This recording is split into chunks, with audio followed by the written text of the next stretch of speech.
velkomin á Rauða borðinu á laugardagsmorgni. Þá höfum við það sem við köllum helgispjall. Það fáum við hingað að gest sem að leyfir okkur að kynna sér og kannski leyfir okkur við getum speglað okkur í viðkomandi og það er alltaf þroskandi.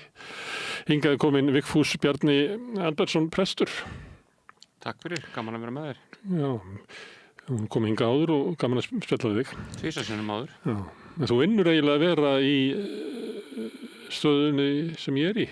Heldur betur. Þú tekur viðtöl. Ég tek viðtöl og það er hlutskipt okkar beggja að vera forvitnir fólk. Já. Sem bara fólk er skemmtilegt. Já. Áhugavert. Maður svona reyna að skilja hvað drífur fólk áfram. Já, svona kannski að hjálpa fólki til fundar við sjálf sig. Já. Við erum alltaf Það skilur kannski á milli að þú hefur þann tilgang. Mér finnst þú nú alveg okkar spjall hafa nú alveg leitt okkur til fundar, sko. Já, það var einn viðmælandinn hérna sem að sagði að þetta var eins og 3-faldur sálfræðitími að koma hérna í helgispjall. Já, ég veit hver sagði það. Já. Við sjáum hvað gerist í dag. Já. Heyrðu, við spjölluðum aðeins það frammi og ástæðan er þú að ég var með fékk smá hjartabilun. Já. En þú fékkst alveg heiftarlega hjartaáfall og já, ég var með hjarta mitt brástir. Já, leið líka mætti orða þannig að það hafi líka staðið með mér. Það var ótrúlega seigt líka. Já. Líkaminn er náttúrulega ótrúlega segur. Það er mikið kraftaverk. Já, ég var með...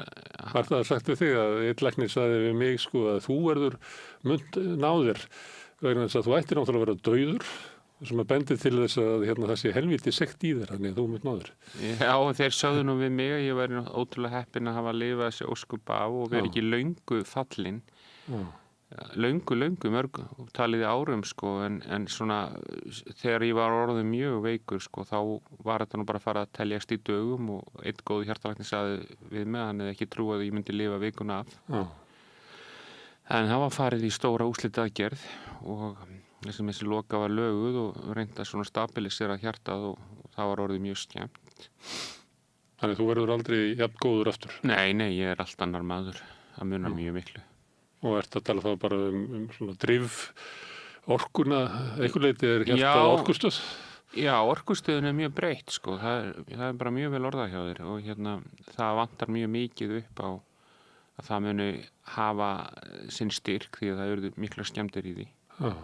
Þannig að ég er svona hálfur maður, orkulega séð.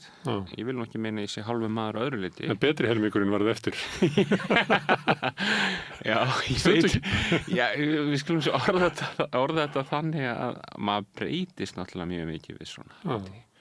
Og þú ég held ég sé ekki að brjóta trúna okkar, við áttum gott spjall svo sem eins og alltaf áður frammi. Og ég var svona einhvern veginn að tala það að ég held að fólk komi kannski ekki endilega aftur úr svona brekkum. Ekki samt. Breytt. Og sem ég var svona stæðsti og erfiðasti hlutin að þessu var náttúrulega hvað maður var lengi veikur, alvarlega veikur og gjörgæslu, sko, og lengi sofandi. Og það er mjög skrítin lífsreynsla. Hvað var það langt yfir? 8,5 mánuð. Og þú hafðir enga vitund? Jú, ég var með vitund allan tíman. Hún var bara annars konar. Og leiðið þá bara eins og þú væri lokaður inn í kistu? Nei, þetta var miklu... Kastuðu tjáðig og... Ég var í miklum tjáskiptum en við í annari vitund, sko. Nei, mér fannst ég verið í öðru landi. Ég hafði nú sagt þér frá því áður, held ég, að mér fannst ég liggja í Tíbet í helli, bláu ljósi, en var mjög veikur þar. Svona allskyns vitund kringum það alls saman. Þetta kemur mér ekkert óvart eftir á því ég náttúrulega var á sjúkrahúsunum í 17 ár sem sjúkrahúsprestur og náttúrulega unnið mjög mikið á gjörgæslum og þannig ég náttúrulega hef hlustað á svo ótal margar frásagnar því að fólk sé annars konar skynjun með það er sofandi. Þannig að eftir á er það bara eitthvað sem ég hef heyrt svo mörgusum áður. En svo getur verið annað að upplifa það. Það er sama hvað fólk segir manni mikið mann nærði ekki. Það á bara ekkert skilt við þá er þetta náttúrulega bara það er annað að nema vitsmunulega og vera áheyrandi að því og en að fara í gegnum það og ég hef alveg sagt það er mín upplifun að maður kemur einhvern veginn ekki tilbaka úr því. Þetta er svona skrýtnar upplifanir og það er svona eins og maður hafi farið í annað líf og komið sér aftur í þetta líf, þannig að þetta breytir manni mjög mikið. Það er svo annað sjónarhorn sem að þú hefur fengið og Já. það er ekki hægt að afmuna það. Nei, Það situr með manni alla tíð, þannig að maður mun aldrei sjá þennan heim með sömu augum. rétt. Það er ekki að draga þetta betur saman. En ég fór ekki svona vont. Eða kannski er ég bara í miðju ferli, ég er bara að reyna að ná bata núna og er bara einbyttur á því og ég lenti ekki í þessu að vera í dái, þannig að það er svo sem alveg óþarf að vera að bera það saman en ég held að öll veikindi sem fólk lendir í og leiðir til einhverjar úrvinnslu sem þeim fylgir breytingum og það er alltaf eðli lífsins að Gunnar og Vigfús eru ekki þeir sömu og þeir voru fyrir 10 árum maður er alltaf að breytast. Reynslan mótar mann. Alveg gríðarlega og ég segi þjáningin göfgar engan en úrvinnslu úr allum stórum lífsreynslum breyta manni. En að því að ég sagði þarna með betri helmingurinn eða orðið eftir, sömuleyti er ég að meina þetta því að ég hef kynst fólki sem hefur lent í áfalli og við það þá mildast það. Svo líður tíminn og þá verður það bara óskup svipað að var áður. Þannig að einhvern veginn það fær kannski svona áminningu gætu við sagt að ef við höldum þetta sé tölvuleikur eða eitthvað átta sig á því einhvern veginn vill fóta sig á nýrri stöðu en svo er bara hversdagurinn er þannig og vaninn er þannig að hægt og bítandi þá sogast fólk bara aftur inn í samskonar líf og samskonar viðhorf það var áður. Já, þetta er sjálf sér á alveg við oft en þegar afleiðingarnar verða miklar þannig að það er búið að taka á þér nokkra sílindra eins og einn læknir lýst þessu. Nú ertu búin að missa nokkra sílindra úr vélinni orðrétt haft eftir honum. Þá þýðir það að þú getur ekki lifað í sama hraða og þú verður að hreinsa svolítið út ýmislegt sem þú settir orku í áður. Þannig að sumt af breytingunum eru varanlegar. Það er samt og það verður líka ákveðin andleg breyting á þann hátt að sumt sem fólk er að býsnast yfir og berjast í það víkur fyrir dálítið niðri veruleika þannig að þú tengir minna við margt af því sem fólk er eðlilega að fást við. Ég finnst að vera svona ef maður verður kaldhæðin svona hjóm fólk sem eyða tíma sínum í eitthvað sem að giftir engu. Það verður minna skiljanlegt. En þá er þetta að tala um eitthvað sem að veikist og næsir ekki. Já. Þannig að þú hefur möguleika á því að verða betri maður. En að því ég hef ennþá trú að ég náði mér á fullu, þannig að ég hef ekki sömu... Ertu þá að segja þú verður jafn slæmur maður? Það er það sem ég var að vísa í að maður er oft séð. Ég til dæmis þekki mikið af fólki sem hefur orðið edrú. Já. Og oft svona í upphafs þegar það kemur út úr meðferð og hefur orðið fyrir einhverju svona tekið alvöru ákvörðun að reyna að bæta sig. Að það er oft kannski 2 ára seinna sem að er miklu líkara því sem það var áður kannski. Ég er kannski of kaldaðinn til að segja þetta en Við erum það vanaverur. Ég ætla kannski að fá orðið þetta öðruvísi. Stundum verið lífið vera þannig að það sem er gott og svona leiðbenningi sem mann fær er kannski lágar. Það er svona eins og maður getur sagt svona bara bjöllu hljómur í fjarska sem að maður verður að hafa möguleika á að elda.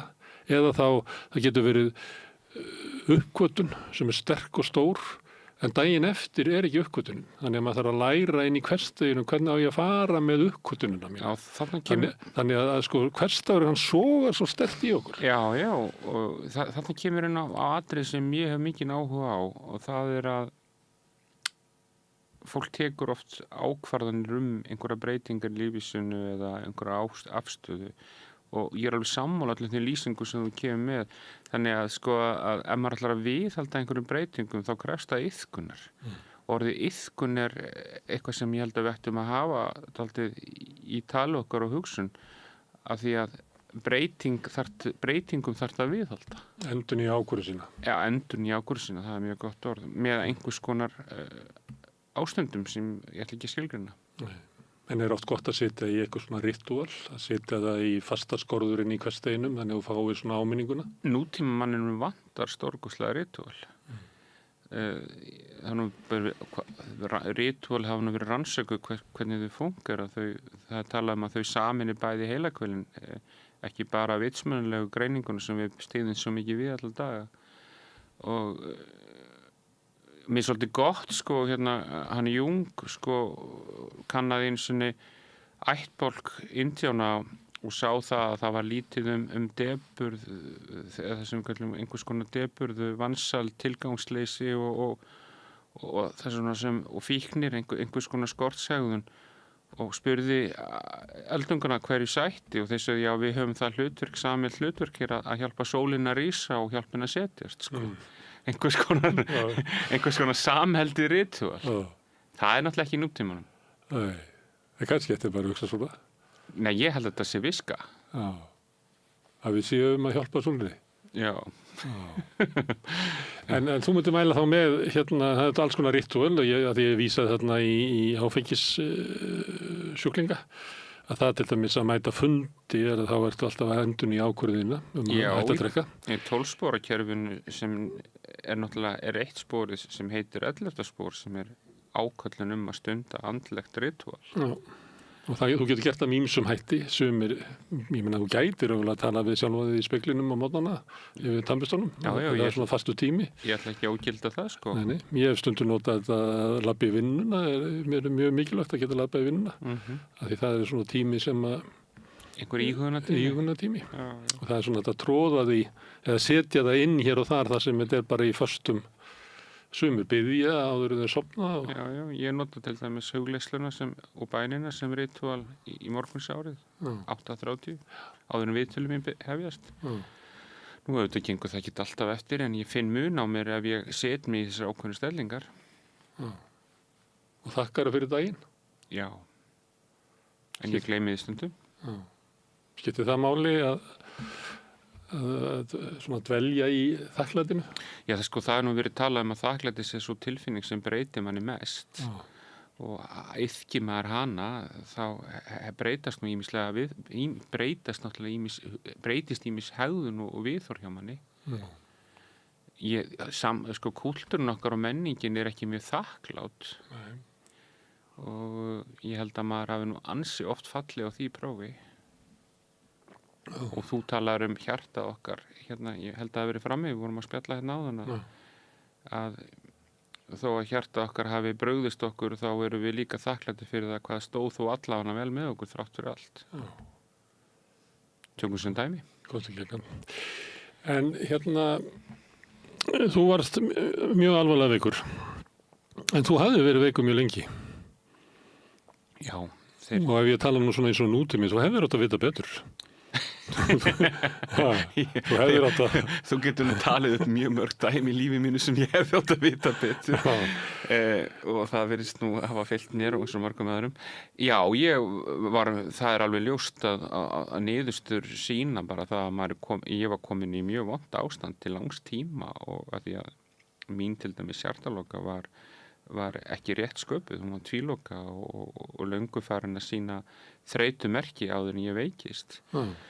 Og afleiðingar af því byrjaður að ef að þú hefði verið betur að þér hjartabilun, þá hefur farið kannski árum fyrir til læknis. Mörgum árum fyrir og mörgum árum fyrir.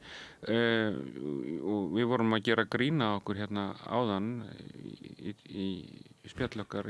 Þetta er náttúrulega bara svona ákveðin vottun ákveðin tengslaleysi við líðan sína. Bara það er hamagangur, vinna og eitthvað annað sem lífið kallar mann inn í og það er mikið umhugsunarefni fyrir mig í minni úrvinnslu hversu illa áttaður maður var. Þannig þú varst að keyra þig áfram á sínunum og gallinu. Vel orðað. Ég held nú að það sé nú hlutskipti ansið margra í okkar tilveru. Já. að ég kann það alveg að þú veist að vera svona ofdúlugur og allt það. En það sem að kom mér ávart og ég ætla nú að endurteka það að ég er bara með vassabrotsútgáfu af þínu áfalli. Án samanburðar skulum við hafa það. Já, og svona eftir á higgja þá sér maður náttúrulega að ég var orðið fárveikur löngu áður sko. Já, Og ég hugsa, býtu hvernig stendur á því að ég hafi ekki getað greint hérna hjartabilun. Ég held að séu 9-10.000 manns með hjartabilun. Já. Og ég meina satt við þetta borð hérna í janúar. Það voru svona mikla stillur í Reykjavík og mikil mengun og að því ég labbi í vinnuna og er svona 22 mínútur labbi í vinnuna. Þá var ég að segja það að ég var orðið svo mæðin út af menguninni. En þarna var ég bara að lýsa því að þarna hjartabilin er komin alveg á fullt og enginn er byrjað að koma fram. Bjúmyndun, mæði, alls konar enginni sem að ég bara sé fullorði maður á mínum aldri. Þetta er nú hérna kallar okkar aldri sem eru að fá þetta. Það helst allra. Já, við erum dugleistir í því. Já. Af hverju í veröldinni var ég ólæs á þetta? Ég ætla ekki að skamma einhvern fyrir að hafa ekki kennt mér þetta. Nei. Ég meina, ég hef alveg mína úrvinnslu fyrir mína parta. Ég meina, ég þekki þetta með mæðina og þreytu og bara til margra ára yfirlitstilfinningar. Já. Sem er svona einkenni á skorti og blóðflæði. Og bara líða í, ekki bara svimi heldur bara Nei, líða. bara alveg við þetta. Og ég fór að hugsa, það eru nokkur ár síðan, ég lenti því allan að þrisar í minni minningu að svona eiginlega líða út af í vitali, til dæmis með fólki. Og þá hugsaði ég alltaf, einhvers konar blóðsykursfall eða eitthvað slíkt, afgreiddi það sjálfur. Ég gerði það, hljóp inn og keypti mér snúð á leiðinni heim. Já. Ég held að þetta væri þannig, sko. Já, ég kannast við þetta og það er mörg ár síðan ég kannast við þetta. Já. Og einhver sagði við mig eða ég hefði tekið eftir því að ég hefði hvítnað stundum sem maður eru fölur. Ég er alveg búin að greina þetta fyrir mína parta. Ég meina, þetta er, ég held að svona tengsla leysis eða skortur og tengsl við sjálfan sig, þetta er náttúrulega bara miklu eldra, þetta er náttúrulega kemur oft úr æskukerfunum hans og svona einhvern veginn Það vera duglegur. Já, ég meina, ég held að ég held að kannski skoða þetta sem aðferðafræði og varnarhætti sem maður þróa bara mjög snemma sem barn og unglingur. Bæði kannski mótlætis og annað slíks og eitthvað sem maður hefur ekki klárað að vinna úr, sko. En það eru mjög margir sem eru svona. En það er ekki allir svona. Betur fyrir ekki. Það er ei. Þetta er bara sko engin gáfa. Nei, það geta svona keyrt sig áfram. Nei, ég held að margt fólk hafi dáið langt fyrir aldur fram vegna þess að það hefur ekki borið gæfu til að nema staðar. Nú svo er náttúrulega bara margt sem þegar manni líður illa og mannskjarna leitar þá oft bara í einhver aðra lausnir heldur en að fara inn á við. Ef að ég kannski fyrir svona 15 árum sæti hérna, þá gæti ég mögulega að hafa sagt sko, Merðu Vigfús, ég vil frekar lifa sko aðeins skemur og gera margt og það kallar meðal annars á að ég þarf stundum að hlaupa á ykkur að veggi og með hausinn á undan mér og endanum að brjóta hann og keyra mig áfram á sínunum og gallinu. Heldur en lifa eitthvað voðalega lengi og gera minna. Þetta hefði ég svona alltaf 50 sagt. Já. Þannig að sumriti held ég að ég hefði bara verið meðvitaður þetta. Ég sko, já, ég er nefnilega dálítið, þetta er svolítið áhugavert, þetta er náttúrulega bara að draga okkur inn og svolítið svona djúpar slóður með þetta. Ég held einhver staðar, ég nú verið að hugsa þetta, að einhver staðar djúpt í minni undir meðvitund, nú erum við bara að tala um persónlegar upplifanir, þá hafi ég innst inni vitað að ég myndi lenda í einhverjum þvílíkum hremmingum. Og ég náttúrulega var búin að vinna með í 16-17 ár með sko fárveiku fólki og vera með því eða gera tilnæmt til að vera með því í stórum atburðum og annað slíkt út af starfi mínu á sjúkrahúsunum. Og ég hugsaði oft sko, ég maður það kemur að mér. En þá er þetta ekki að tala svona dauðabeig svona sem nei, það var ekki dauga beigur og ég fann oft fyrir bara spilin þín sem að þú færð Já. og hvernig þú lifir lífinu, svona það er eðlilega bara að niðurst að þú ætti kannski að vera að deyja svona 64. Ég- En er eitthvað svoleiðis? Já, á þess að setja einhverja tölur á það, en ég finn oft svona þegar ég geri upp tilveruna það er svo væri einhver undir með þetta hugsa ég yrði að keyra svolítið hratt, sko. Já, af því að þú hefur skamman tíma. Já, það er það. Og það er langt síðan ég tók í burtu, sko, ekkert langt síðan, eftir þetta mótlæti, þá hugsa ég ekki að ég hugsa ekki sko lífið út frá árafjölda og mér finnst náttúrulega ég vera svo heppinn að vera hérna og það hefur alveg læðst af mér, ég get ekki ætlast til þess vegna ástands að maður eigi einhvern endalausan tíma, sko. Ekki endalaust mörg augnablik því að lífið er náttúrulega í augnablikinu. Nei, það er bara það. Það er ekki línulegu tíma. Nei, sko, fortíð og nútíð er náttúrulega er ekki hinn raunverulega stund, sko. Og það aðeins hefur skánað eftir svona mótlæti. Þannig að það er eiginlega ekki hægt að mæla lífið í löngum tíma. Það er eiginlega bara til í augnablikinu. Já, það er hið eina sem til er. Og það er voru auðvelt að segja svona eitthvað. Þá aftur komum við að iðkunni. Ég held til þess að ritúl hjálpa manni og ég vildi óska sem við ættum meira af ritúlum sem við erum að iðka. Það náttúrulega setur mann í augnablikið. Og andli iðkun hefur það markmið ef við tölum bara svona einhvers konar bæna eða hugleiðslulíf það markmið að maður sé í augnablikinu og ég var nú að viðurkenna það svo ég geri nú grína sjálfum mér að ég hef nú ekki verið góður spámaður í eigin lífi, sko. Ég hef ekki séð fyrir sannleikan sem síðar varð, sko. Það er mjög mikið óvænt búið að gerast í lífinu. Hvað áttu við með því? Stundum segi ég að allt það besta sem hefur komið fyrir mig gerðist eiginlega óvart á þess að ég sæktist eftir því. En það sem að ég sóttist eftir, að það hefur ekki alltaf reynst mér vel. Nei, ég bara myndi vilja stela þessum setningu frá þér. Ég er alveg sammála í smáatriðum þarna. Þannig að maður, en samt er maður svolítið forritaður það að teygja sig eftir ykkur. Þó maður viti að besta leiðin til þess að lifa er að vera með opinn faðm og opinn hjarta og opinn hug. Já, en ég held að það sé bara mjög erfitt fyrir unga menn sem heita Vigfús og Gunnar á einhverjum tímabölum fyrir tímabölum lífs okkar. Við getum ekki áttað okkur á þessari visku. Nei. Og ég hef stundum hugsað það, já, að því að vitna aftur í þetta endjánarsamtal Jung, sko, og það kemur fram þar líka í viskunni, sko, að ég meina, við erum veiðimenn á yngri lífskeiðum og eigum að afla og berjast, en svo á einhvern öldunga tímabil að taka við, þar sem við eigum að sitja heima við tjaldið og miðla til þeirra sem yngri og mér finnst mjög eðlilegt að ungt fólk sæki hart fram. Já. En ég treysti mér ekki þá göngu með þeim, sko.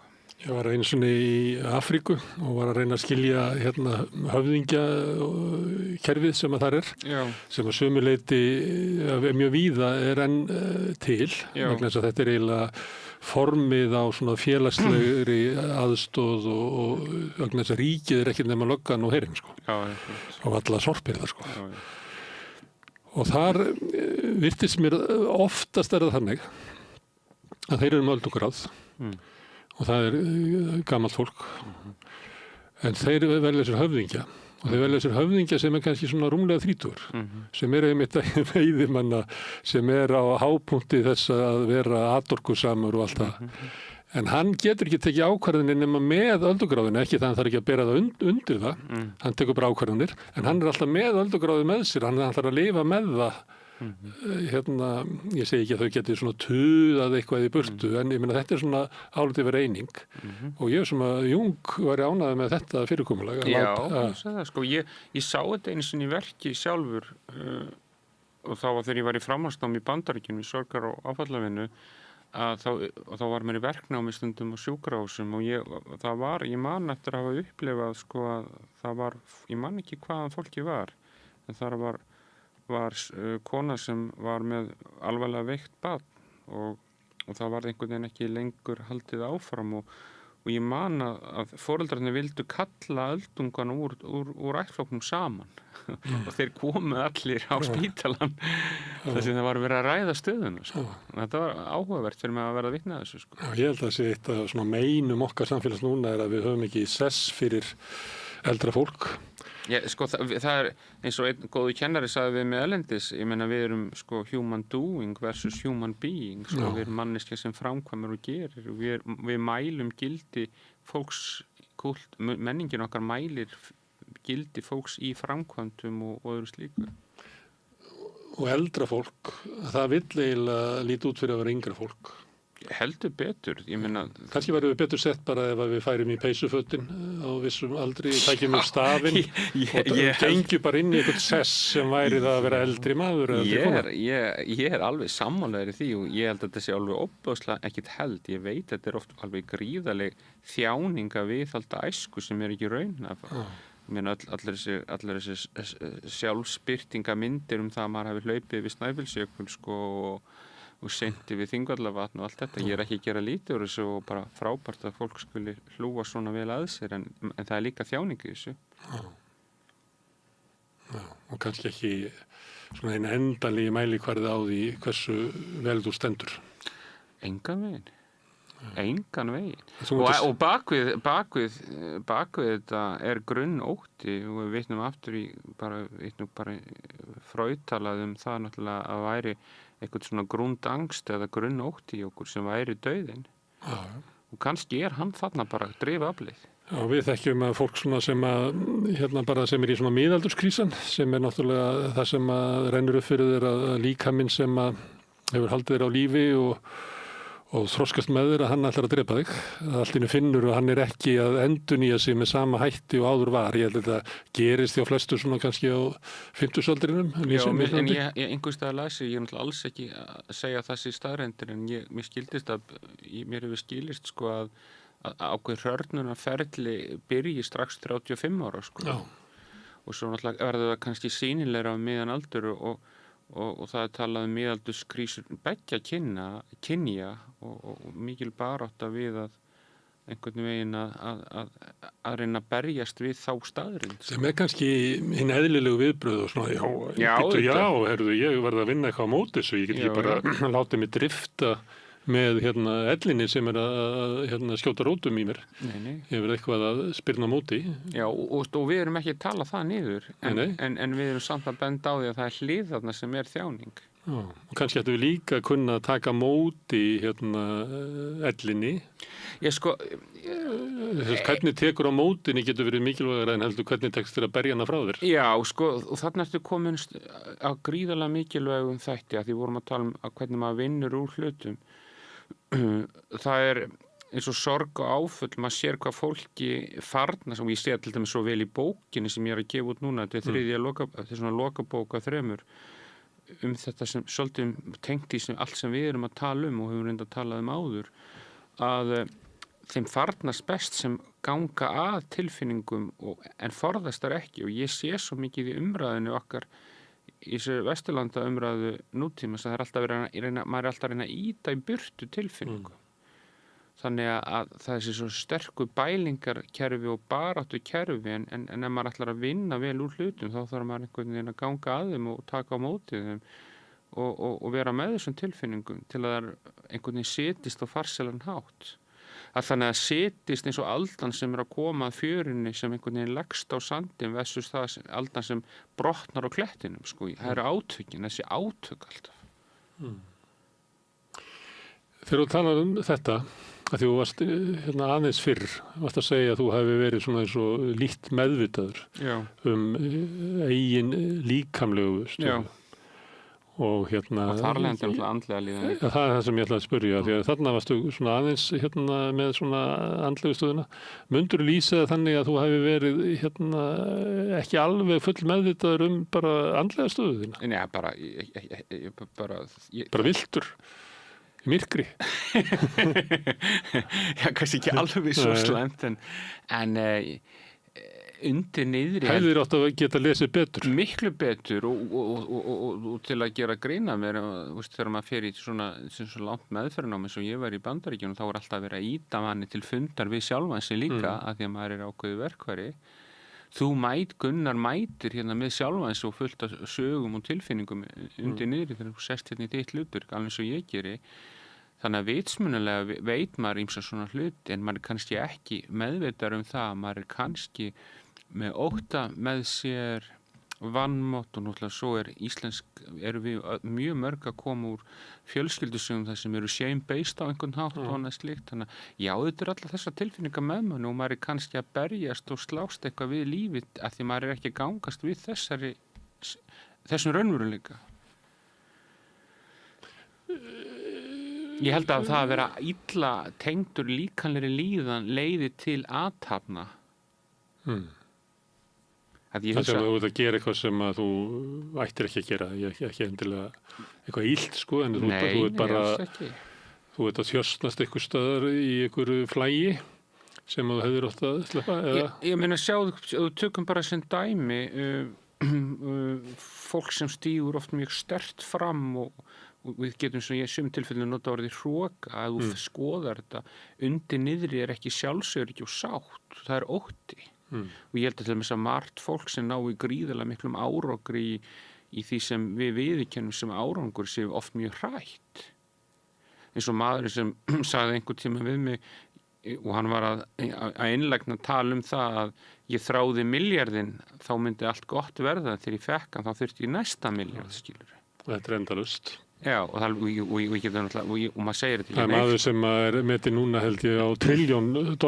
Já, hann vill meira.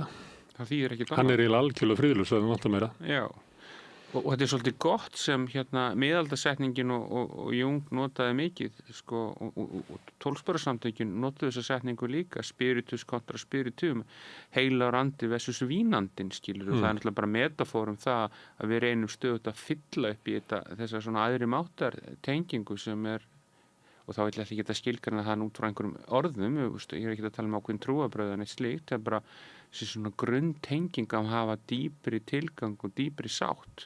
Við reynum ofta að móka þessa holu. En ég reyni að skilja hvernig þú horfir á yngri Vigfús. Þú segir hann hafi ekki verið ekki verið alveg læs á eigin líðan, þrátt fyrir að hafa farið í nám í sálgæslu og öðru slíku.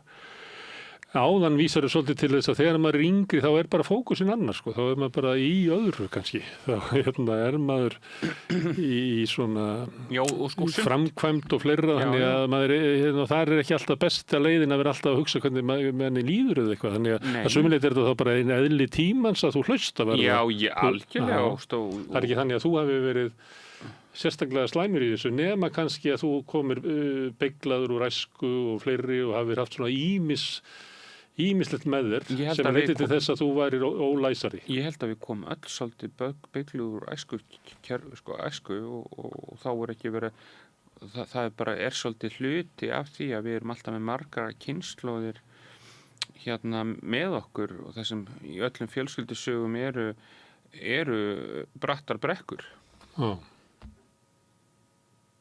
Og maður kemur úr þessu og maður viðheldur sumt af þessu áfram.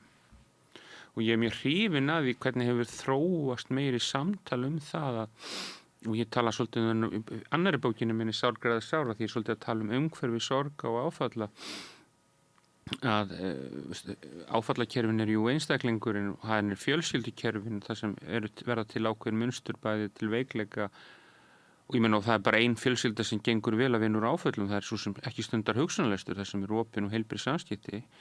Eru þær marga þær fjölskyldur, ég ætla ekki að kveða upp það, en svo erum við með samfélagsgerð og sögu, ég meina, mér svo áhugavert, ég var eins svona á leikvelli í Bandaríkjunum með dóttur minni og það er gamall Ameríkumaður á vellinum að íhuga lífið og Ameríkumenn eru oft svo ræðnir eins og þú þekkir, sko, og hann fer að segja mér lífsögu sína og hann bara ætti hann Brimarholm og ég bara hugsaði byrju, hvað er þetta?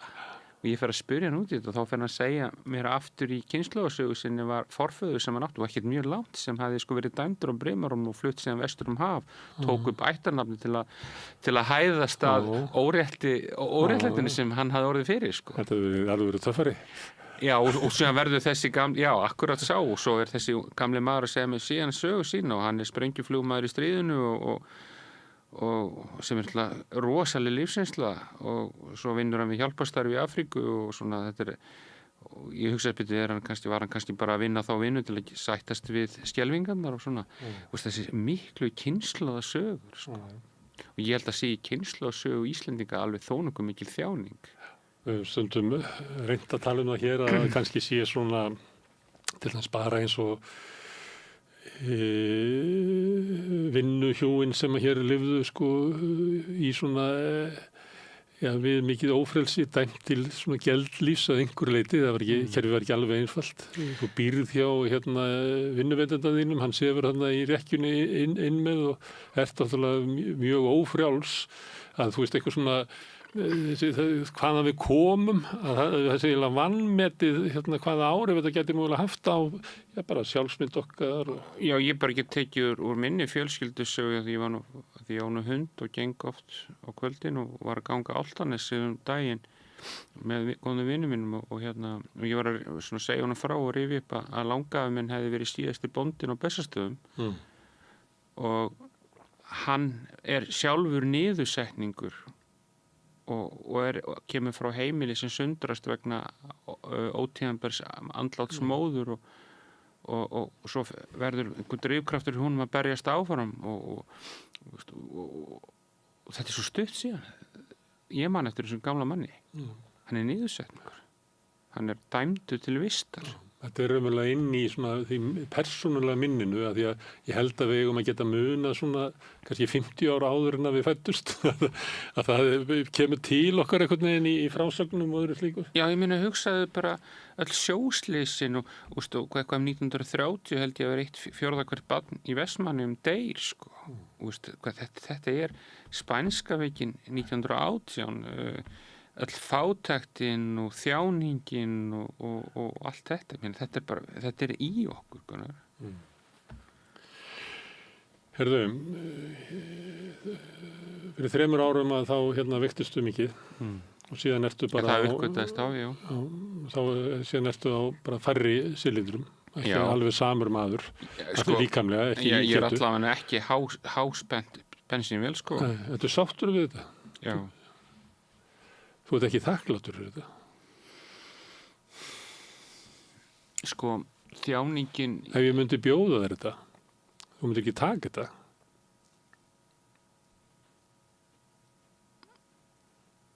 Ég myndi þykja úrvinnslun úr þessu. Þú fær hann ekki nefn að taka hitt, sko. Nei, en ég ekki ósáttur við hlutskiptið mitt, alls ekki. Og ég mjög þakkláttur fyrir þessa úrvinnslu sem þú sagðir á hann, ég ekki alveg búin að vinna úr öllum, þú vísar til sjálfsþíns. Það alveg sama mig, ég veit ekki hvert þetta mun halda áfram að leiða mig. Ég myndi ekki vilja hafa mist af og þegar ég vinn svo heppinn að fá að vera mikið með fólki sem að vinna úr sínum hlutum og ég myndi segja ekki það ekki minn boðskapur Guð minn góður að fólk eigi að vera þakklátt fyrir þjáningu sína en ég kemur það mjög skýrt fram í bókinni sem að koma út núna sem ég held að verði mjög áhugaverð fyrir fólk og gagnleg, ekki út af því ég skrifa hann heldur hvað þetta fólk að segja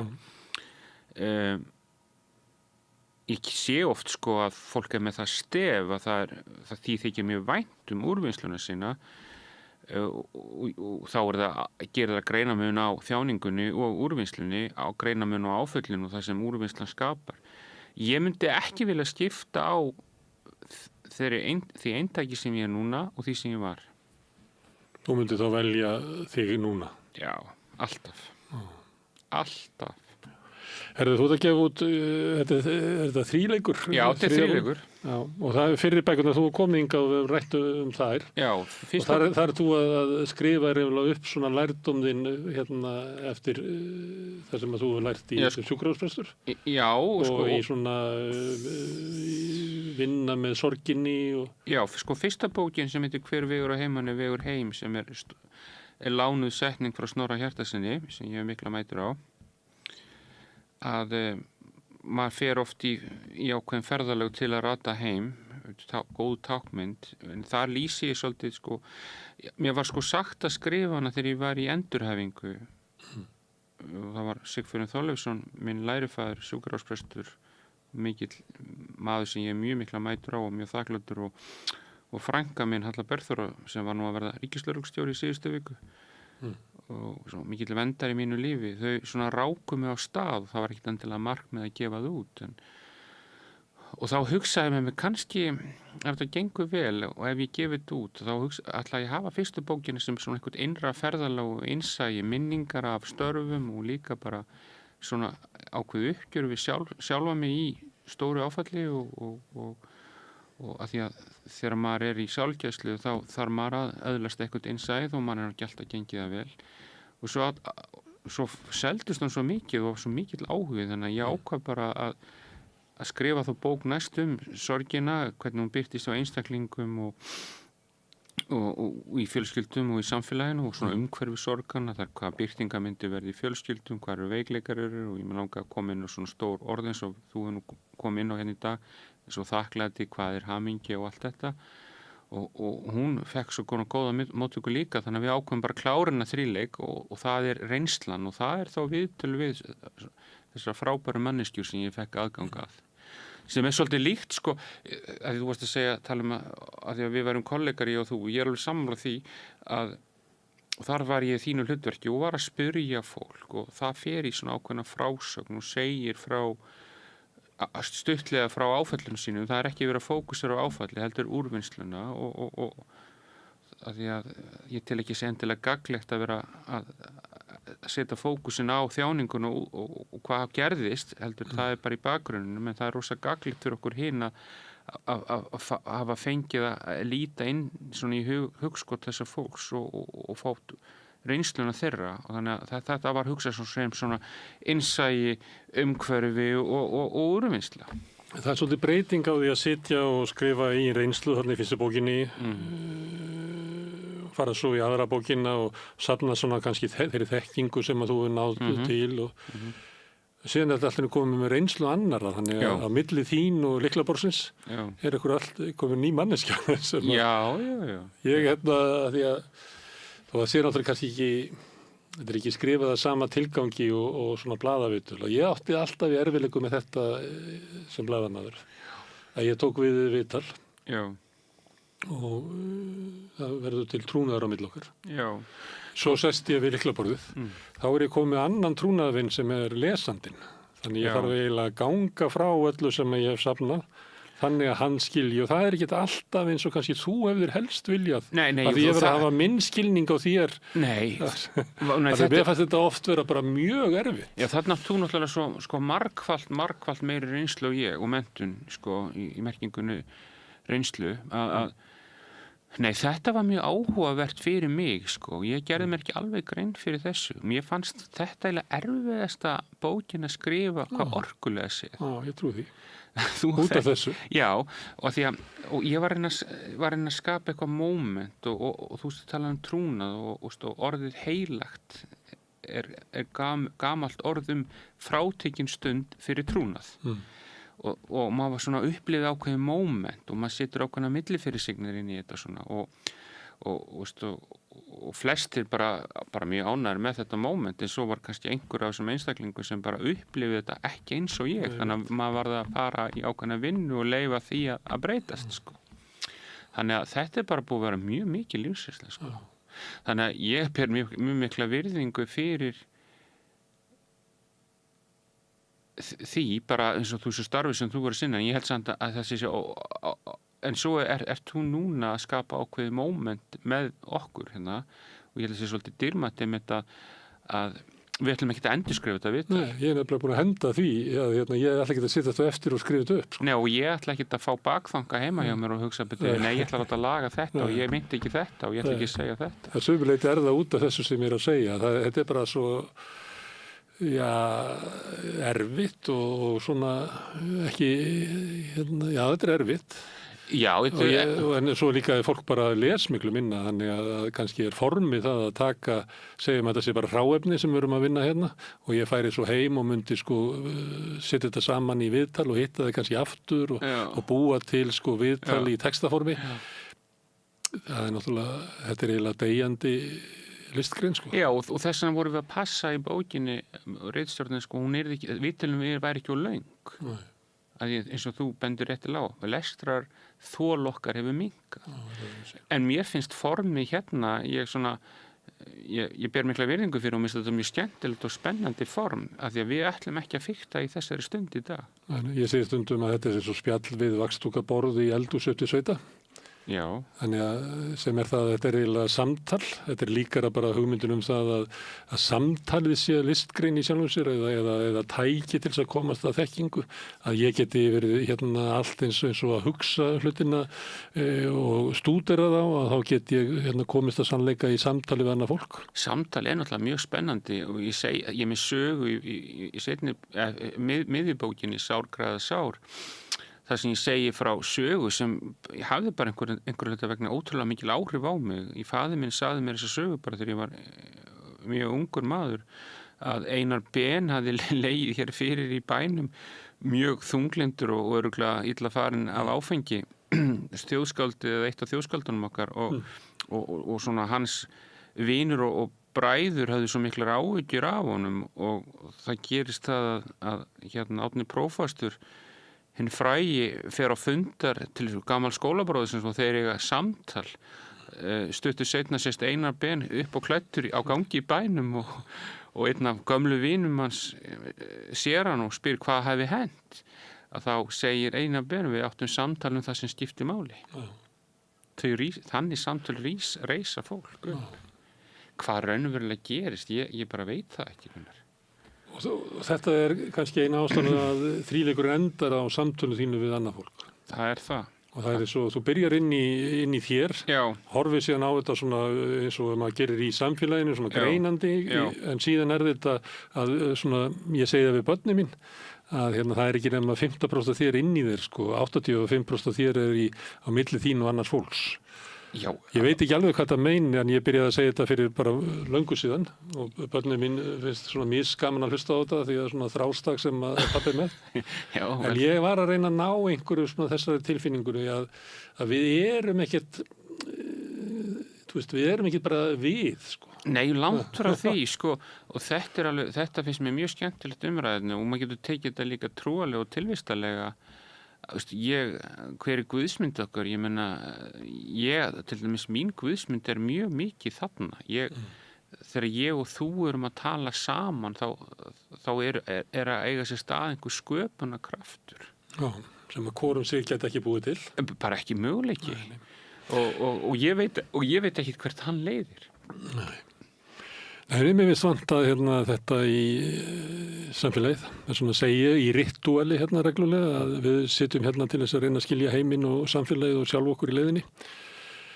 Að inn í þessum samtölum sé það að mér finnst vera ofmikið verið að bjóða okkur eins og að séu komnar niðurstöður allra mála. Já. Og samtalið að vera bara eins og ping-pong að við séum að kalla á milli okkur bolta. Og ég held líka bara að því þú ert að tala eðli samtalsins. Ég held að samtalið, allavega fyrir mína parta, ég veit að þetta samtal mun halda áfram með mér í dag. Það mun einhvern veginn vera með mér. Þannig að sköpunarkrafturinn heldur áfram. Og þú hendir fram hér sjónarhornum og hluti og setningum sem ég myndi ekki geta formað sjálfur og myndi ekki segja en þá fæ ég eitthvað perspektíf og bregst við einhvern. Þetta er náttúrulega aldrei ekki galdur. Er það aðeins þannig með að vera svolítið ólæs á eigin líðan? Ég man það einhvern tímann held ég hef verið svona 1,5 mánuði áður en að ég fór á blaðavaktina. Að þá sagði ég, mér líður bara eins og ég hefi elst 20 ár á einum degi. Velkomin í hópin. Ha? Velkomin í hópin. Og ég sagði þetta við nokkra, af því að það var bara svo furðulegt að lenda í þessu. Þannig að sumuleyti þá veit maður eitthvað að, maður bara kann ekki, maður hefði ekki þekkingun á að segja, og enginn sem ég sagði þetta við, ég segi ekki að ég hefði sagt þetta við mjög marga, ég held ég hefði sagt þetta hér við borðið og tuðað þetta við starfsfólkið og svona, að eitthvað sem hefur smá innsýn inn í hjartabilun, hann hefði þetta getað sagt, heyrðu, bara farðu til læknis núna, þú ert með hjartabilun, mjög líklega, sko. Þannig að það er eitt í þessu, sko, að vera ómeðvitaður eigin líðan, en hins vegar kannski vera ólæs hvaða merkingu hún hefur. Þannig að mér finnst ég hafa verið bæði, sko. Já. Bæði einhvern veginn að þjósna mér áfram, en svo er ég bara svolítið hissa að maður sé orðið svona gamall og kunni ekki að lesa út úr þessu, sko. Já. Því að maður verður með augljós einkenni hjartabilur. Já. Mánuði saman. Já. Ég er bara sammála öllu þessu og maður er undrandi á því og þú aftur náttúrulega bara er þetta rosalega ólæsi og þá bara gefa í á móti, sko. Það er það sem maður kann. Já, og þannig að þú tekur meira, ef við notum mynd vélarinnar, maður tekur meira út úr vélinni sem hann áraunverulega ekki fyrir. Þú bara ert að leiðinu brekku og þetta gefur inn. Já. Þetta finnst manni vera hinn eðlilegu viðbrögð. Já, og þá hefst olíubrennslan í vélinni og slitnar meira. Svo bregður úr sér og ég er alveg viss að fullt af fólki hefur dáið langt fyrir aldur fram af því að bæði stutt aftur í tíman, þá held ég að fleiri hafi dáið langt fyrir aldur fram vegna þess að við vorum hefðum minni getu til að hjálpa fólki og ég held að sko að sagan er bara full af fólki sem einhvern veginn var búin að keyra mjög lengi á því sem það átti ekki inni fyrir. Já. Það er konur og kallar. Það er og all gömlu áföllin sem fólk á sem maður oft tala við gamalt fólk svona sem einhvern veginn haft þörf að gera upp eitthvað úr lífi sínu og það er að segja manni þvílík stór áföll og sem hefur það hendi og sat einhvern veginn eitt uppi með þannig að það bjóð til djúpstæðan einmannaleiki því að það gat ekki deilt reynslu sinni og það svona einangraðist og var kannski fámált stöðu sína og líðan og annað slíkt. Eins og allar þessar kvennarreynslur andvana fæðingar, langgengin meðgöngur, öll sjómennskan og sákostnaður sem menn sátu einir uppi með. Ég bara minnist að saga sem gamall sjómaður sagði með sem lenti miklum sjóskaða sem togari komst íllum naumundum sko í land sumir áhöfnir búin að gefast upp og annað slíkt og hann sagði alltaf þegar ég hitt þessa gömlu sjófélaga þá sko langar mig helst að taka sveig sko. Hvað ætli sé margar svona sögur? Já. En svo er eitthvað í þessu svona sagt að til okkur köllunum. Það er bræðurum segir stundum sögu af manni sem tengdist honum sem var mikið að kvarta yfir einhverjum líkamlegum einkennum og var alltaf og svo loksins lét hann undan því að það yrði hringt í sjúkrabíl og hann dó í lyftunni. Þannig þá er það svona við skulum ekki deyja í lyftunni, skulum allavega fara til læknis áður en það gerist. Já. Og veistu að það er þessi setning sem að ég rak mig að fara á bráðavættinu. Ég ætlaði ekki að deyja í lyftunni. Sko. Það var gott Gunnar að það tókst ekki hjá þér. En það er þetta þannig að þegar þú hefur verið að hitta fólk í erfiðum stundum, er það þannig að kallarnir séu svona lokaðir og blindir og alveg mislukkaðir bara? Sko, bara klárt svar, já, og ég segi nú stundum svona í grín og alvöru að ég sé alveg gríðarlega mikinn mun á því hvað konur eru miklu duglegri til dæmis að leita sér aðstoðar til dæmis eftir áfall og sorgir heldur en karlmenn. Það er bara alveg rosalega munur. En þetta er samt aðeins að lagast. Ég finn mun á því. Í kynslóðum eða í tíðaranda? Já, ég held að svona okkar aldur og niður fyrir er að skána en þar fyrir ofan alls ekki. En það munar samt miklu. og ég búin að vera svo lánsamur að vera einn af höfundum og kennurum mjög vinsæls prógram í háskólanum, svona endurmenntunarprógram sem heitir Sálgæsla, sorg og áfallameðferð sko, sem svona á meistarastigi svona 40 eininga nám, svona heill vetur, það svona kennt í 4 lotum og 90% af nemendunum okkar alltaf konur. Kannski fyrir mig núna fæ ég að spyrja það aðeins æskuna og Já. Ég hef verið með svona viðtöl oft Já. og verið leikið mér að því að spyrja alla sömu spurningana og ein spurningin hvenær manstu fyrst eftir þér? Mér finnst ég svona 3-4 ára minning sem kemur upp í hugan, bara svona einhver leiftur sko. Ég hugsa að það sé í tíma mælt sko, bara einhver mynd með móður minni sko. Og hvar eru þið? Við erum heima bara í þeirra fyrsta heimili í Reykjavík sko. Svo ég minningar að ég var svo mikið af minn og ömmu Norðurlandi, þessar bændur þar. Já, margar svona mörg minningabrót þaðan úr umhverfinu. Þannig svolítið heppin að hafa fengið mjög heppin með það að hafa fengið að vera bæði mikið í borginni og mikið út á landi sko. Heppin að fá að alast svona mikið upp, náttúrulega bæði með foreldrum mínum en líka með afa minn og ömmu sko. En ég var einkabarn, eða einkabarn. Það var mín ósk þegar ég fullorðin, ég ætlaði mér aldrei að eiga einkabarn. Einkabarni vilja eiga stóra systkinahóp. Já, akkurat og ég svo ótrúlega heppin að það var náttúrulega eignast 3 börn. Þannig að, já, einkabörn þroskast á annan hátt. Ég þekki það oft langa leiðir, sko.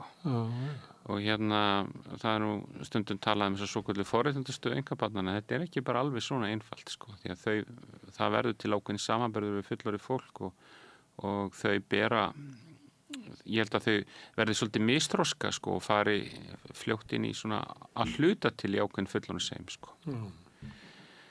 Ekki þó þannig að verði svona eins og gamlar sálir. Jú, þetta gömlu sálir. Já, það bara aldar upp hjá eldra fólki. Já, ég held það. Og einkabarnið sér það alveg að það miklu meira gaman að eiga systkini. Það ekki? Þess vegna vilt þú ekki eiga einkabarn. Já, sko, eiga fleiri börn. Já, það sem náttúrulega ekki endilega rétt upplifun en maður svona finnur stundu fyrir því hefur hugsað að það sé dýrmætt að eiga svona einhvert samferðað fólk með sér í lífinu. En svo náttúrulega þekkjum að það er nú ekki alveg allt einfalt kringu það. Já, einhvern tíma var ég að ferðast á Írlandi með syni mínum. Og við svona urðum bara varið við það hvað Írar eru mikil sagnaþjóð. Já. Bara hlusta á útvarpið þeirra og bara þjóðarsálinn svona innringi tími og maður hugsaði hvernig stendur á því allir sem ringja þarna inn. Hafa svona vald á því að sko bera fram mál sitt í einhverju sko skemmtilegri sögu sem bæði með undirtón og pínulítið fyndin og allt þetta. Það bara allir í svo stand-up comedy eins og við fórum að leika okkur að því að við vorum á veitingastað að sitja svolítið nálægt einhver svona hóp bara til þess að heyra og þá bjó ég til kenninguna að ástæðan að Írarnir eru svona skemmtilegir í kvöldverðarborðið að það eru stóru systkinahópanir. Þannig að ef þú ætlar að fá orðið þá verður að segja eitthvað skemmtilegt annars bara að tala yfir þig. En einkabörnin, þau búa ekki við þetta. Það allt sem að þau segja áhugavert. Já, ég meina já, en það sem þau segja ber mikla ábyrgð sko. Þú verður að vera í fullorðinstalinu.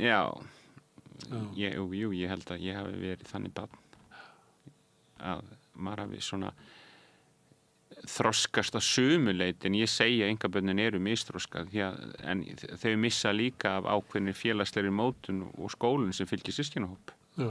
Voru foreldrarnir eldri eða? Nei, foreldrar mín, þau eignast mig bara á hefðbundnum aldri sko. En svo ferðu í gegnum af og ömmu? Já, svo fer maður svo mikið í gegnum af og ömmu sko. Það stundum maður heyrið það á orðaforða vina barnanna að þeir sem að alast upp á eldri foreldrum eru oft með annars konar Orðfæri. Bara alveg. Já, ég held að ég hef verið, ekki held, ég veit ég var þannig. Þannig þú komst í skólan eins og gamall kall. Já. Já. Það er ekki spurning. En mamma þín sem að þú tengið fyrstu minningunni, hvaða kona er þetta? Hún heitir Elín Vigfúsdóttir og vann svona bæði snyrtifræðingur en vann lengst af við bóksölu og og er hún sem kemur af landsbyggðinni, Þingeyjarsýslu. Það eru foreldrar hennar sem að þú... Já, sem ég er svona mikið hjá. Já, afaðinu sem þú skýrður eftir. Jú, það er rétt hjá þér. Hvernig vissur það? Jú, það stendur í nafninu. Það stendur í föðunafni móðuðina. Já, það er rétt. Já, og það er aðili sem ég var mjög tilfinningalega tengdur, sko. Já, fjórðungi breiðu til nafns. Já, eitthvað fekk ég frá honum. Svo faðir minn Albert Ríkarsson, kennari. Þetta er gott fólk og ég hef lært mikið af foreldrum mínum, mjög mikið og ég ber mjög mikla virðingu fyrir þeim og ég er mjög þakkláttur fyrir þau, mjög svo. Og þetta er fólk sem gerði svo fallega breytingu á lífi sinu þegar ég er bara 12-13 ára gamall. Unnu Bakkus, kláruðu hann. Bæði tvö? Já, bæði tvö með miklum stæl og það hefur bara mjög þroskandi fyrir okkur sem fjölskylda. En fram að því hefur þá ertu uppkomið barn alkoholista? Já, ég er það. Og hefur það sett svona margt á þig? Já, og ég held til dæmis að bæði hefur það haft mjög góð áhrif á mig, mjög lærdómsríkt og þroskandi. Og svo náttúrulega kannski hefur fylgt líka veikleikarnir eða ef ekki segja frekar verkefni sem að fullorðin börn alkoholista setja svolítið upp með í lífinu. Börn sem að þurfa að ganga inn í fullorðinsheim eins og þú varst að lýsa einbirninu. Á þetta ekki miklu frekar við barn alkoholista?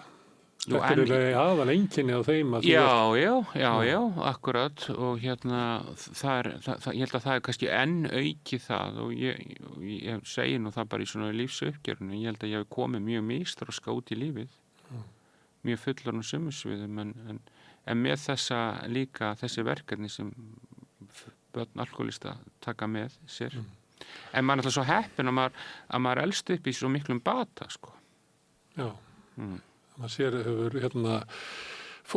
fordæmi fyrir batanum, fyrir fram að sér. Já, þroskanum og þessu andlega lífi sem er miðlað til mann, sko. Já. Þannig að það er mjög dýrmætt gjöf og ég er mjög þakkláttur fyrir þetta alls saman. En reynsla bassins, hún getur verið erfið. Kannski, ég er uppkomið barn alkoholista líka. Kannski eru við svona þolum erfiðari aðstæður. Þolum meiri kaos og óreiðu á þess að missa. Kannski eru við alltaf á svo maður vitni í það sem var sagt áðan á sinunum og gallinu. Já, það er alveg klárt að það er eina af afleiðingunum og maður tekur með sér ýmsa veikleika sjálfur og þegar ég tala svona, þá er ég ekki að tala um að eitthvað sé einhver að kenna, alls ekki. Ég er bara alls ekki staddur þar. Svo fer maður út í lífi með ýmsa veikleika líka og rekst á og lendir ýmsum ótlæti sem líka er afleiðing þá að því að maður hefur kannski ekki endilega unnið úr öllum hlutum, skilur. Þannig að sjálfsábyrgðin og sjálfsýnin hlýtur að leiða mann þannig. En unnið úr hlutunum, ég ætla að pröfa að orða það, sko, ef maður er í þessari aðstöðu sem barn og var alltaf undir miklu tilfinningalegu álagi út af aðstöðunum. Það er svona skert foreldra geta eða eitthvað sem að maður fær ekki það atlæti sem maður þyrfti á að halda vegna þess að foreldrarnir eru veikir og þetta á við það sem er fíkn og alkoholismi á heimilinu en mögulega líka það sem er mikið þunglindi og annað slíkt. Já, bara svo margt og mikið líkamlega veikindi foreldra. Já, það sem að er þannig að svo elst maður upp og maður er harður af sér og getur ráði kannski við mikla óreiðu og ef maður brotnar ekki undan þessu. En inn í manni er kannski svona lítill sífrandi drengur sem einhver hefði átt að taka upp og hugga og það er hann sem að allt í einu maður verður var við sem óuppgert verkefni. Klárlega. Það þessi drengur sem líður ekki bara nógu vel. Þannig að maður verður að finna einhverja leiði á fullorðinsárunum, þannig að hann hafi það bara gott. Já, og því við vorum að tala tengslaleysi að maður kannski bjósi til aðferð til að ná einhverjum árangri, hamast, leita sér samþykkis, halda að einhver aðri geti uppfyllt þetta og annað slíkt. Fara að skíðum yfir Langjökull, eins og þú nefndir á það er sem maður bara bætir það upp með einhverju stórkostlega. Já, akkurat. Ég þekki þetta þroskaferli mjög vel. Og svo verður maður að horfast í augu við það að þetta getur alveg skapað sín álag fyrir annað fólk í kringum mann. Maður verður náttúrulega sem fullorðið manneskja að gera sig grein fyrir því að það sem maður tekur með sér hefur alveg haft líka áhrif á annað fólk í kringum mann.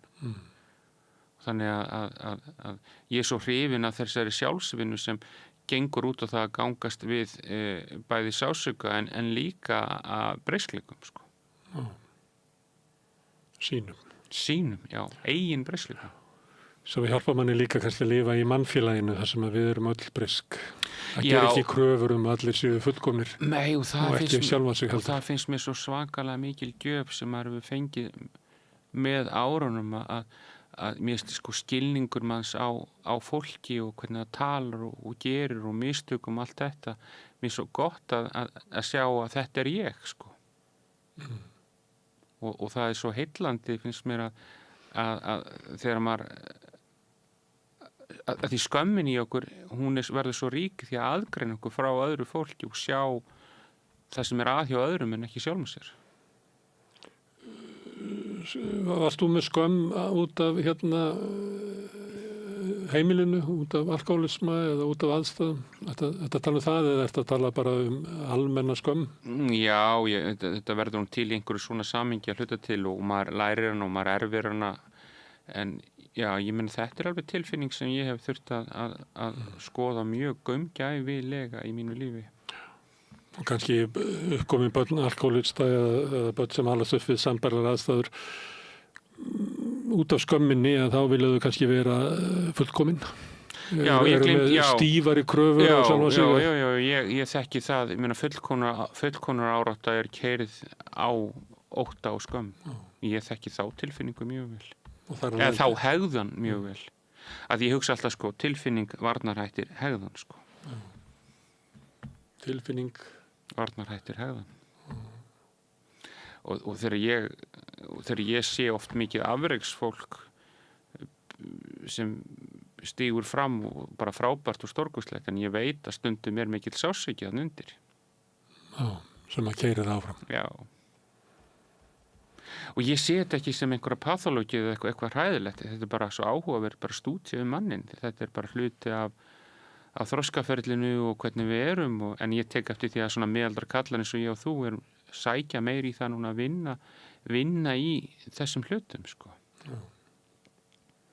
Já, það er komið að reikningskílunum, sko. Kannski bara neyðast til þess. Ég meina, ég náttúrulega er alkoholisti og hef ekki drukkið í 30 ár. Ég bara neyddist til þess að gera eitthvað í því að ég var komin í en mér finnst til dæmis eins og þreytan minni orka á miðjum aldri minnst hún oft íta manni og sjálfu mér og mörgum öðrum bara heyrði vá, ég get ekki alveg haldið þessu áfram sko. Þannig að og ég minnst alveg merkilegt sko mér svo mikilvægt ég nota ekki mikið orðið svona lýsingarorðum sko að eitthvað sé slæmt gott sko ég fann að nota dálítið mikið orðið áhugavert sko og mér finnst þetta svo áhugavert hvernig við erum samsett úr þessum kerfum sko og ég held sko ég held ekki og ég er mjög hrifinn af þessum fræðum sem hafa verið að stíga meira og meira fram að við erum alls sett í pörtum ég meina ég á alveg 12 ára og ég á 13 ára og ég á 15 ára skilur og ég er mjög hrifinn af þessari nálgun. Ég vil að tala svolítið út frá þessu þess vegna ég ofta að tala við fólk svona eitthvað 7 ára aldurinn og eitthvað 12 ára aldurinn og það bara þessi tilfinning sem að mér finnst að ég með þessa drengi með mér. Já, og ég sé þetta þegar fólk verður fyrir stórum áföllum þá sé ég oft þessa yngri útgáfur birtast í fólki og mér finnst það oft svo heilandi fyrir fólk þegar að fer að fatta þetta meira og minnst það svo heilandi líka til að ná sjálfsáttinni. Svo framalega sem að þessi 7 ára fyrir ekki að keyra eða stýra ferðinni. Nei, en hann gerir það við ákveðið á. Já, ef það kemur eitthvað áfall, þá birtist hann. Já, og segir... Og þá verður bara bernsk viðbrögð við einhverju áfalli. Ég á til dæmis minningu sko ákveðin 13 ára í eigin heimi sko sem drengur sem ætlar bara að leysa allt á hnefanum og gera allt sjálfur sko. Hann hefur oft mætt í mínu lífi. Verið til gags en líka til ógags. Það að raða, ég sitt oft fyrir mig sem svona bílferð sko. Að það ekki gott þegar þessi 7 ára eða þessi 12 ára séu fannir að keyra sko. Það ekki gott. Það ekki gott þegar þeir mæta í samskipti við fólk. Og ekki heldur gott að sitja þá í skottið sko. Nei, það má ekki. Nei, maður verður að hafa þá í aftursætinu þannig að það líði vel. Já, og hlúa að þeim sko. Já. Þetta alveg mín sýn líka sko. Já. Þannig að það sé hluti af bara að geta haldið áfram í lífinu að svona raða þessu. Því þannig maður getur tekið svona einhverja sirpu raða og sett eitthvað svona mál á einhverja hillu. Svo líður tíminn 10 eða 12 ár og allt í einu komið svona skjálfti í þennan pakka þarna. Já. Það dugar mér ekki núna að afgreiða þessa reynslu með þessum hætti. Ég þarf einhvern veginn endum þetta. Já, ég alveg sammála þessu og mér finnst þetta svo skemmtileg fræði og þau eru náttúrulega miklu eldri heldur en gerum okkur grein fyrir. Ég meina, ég tek bara mína kristnu trú fyrir. Ég meina, það alltaf verið að boða okkur þessa parta þar. Ég meina, það kemur barn í heiminn, hver hafnar barni. Og einhvers staðar sagt líka í þeirri lífskoðun sko engin verður heill eða sko engin kemur til mín að verða sem barn aftur sko. Ég held að þetta sé svo ótrúlega gömul þekking að vitja þessara barnæsku stór lykill af heilun. Gömul þekking, þú sagðir lífið bara í augnablikinu. Já. Ég fann það ekki upp. Og reynslan sem að þú með að hún mun deyja með þér. Já. Við töluðum áðan að þú hefðir sko verið að vinna með öðru fólki og svo þú sjálfur lendir í hlutunum og þá það samt, þú veist að sömuleitt ertu kannski undirbúnari. Vitsmunalega, já. Já, vitsmunalega, en ekki og vitsmunundir, þá erum við að tala vitsmunundir ekki þarna í augnabliki lífsins. Vitsmunundir eru mjög góður í framtíð og fortíð að setja svona hluti í slíkt samhengi. Og af því að svona lífið einhvern tímann sko getur maður orðað þetta kannski eins og að sko kærleikurinn stór en hann getur ekki rúmast í stærra íláti en mannshjarta. Og hann alltaf inn í augnablikinu í því lífi sem að við lifum.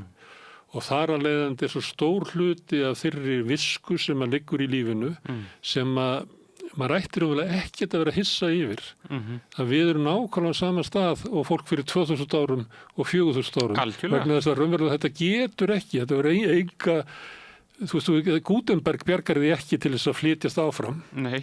Eða stækka. Nei. Og ekki internetið. Nei.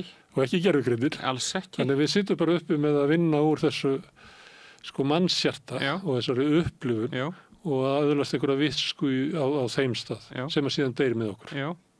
En við getum á einhvern hátt samt miðlað einhverju sem aðrir þurfa síðan að upplifa og fara í gegnum. Já. Og við lærum af öðrum. Já. Ég ætlaði að segja áðan að tala fullkomleikan og fullkomleikan. Já. Að ég kem náttúrulega með skömm og skakkur út úr æskunni og eflaust mætti svona og einhvern hátt segja það að þar vildi ég þá og foreldræðin væntanlega líka þá, ég meina þetta alltaf já, þá myndi ég vilja sko gera eitthvað stórkostlegt til þess að yfirvinna skömmina og svo þegar það gengur ekki upp hjá mér að þá nota ég 12 sporaða samtök þar sem ég hlusta á fólk vera að segja sína sögu og hægt og bítandi rennur það upp fyrir mér að þú ert briskur í þessari söguðinni áttaði mig á því en ég dæmi þið ekki.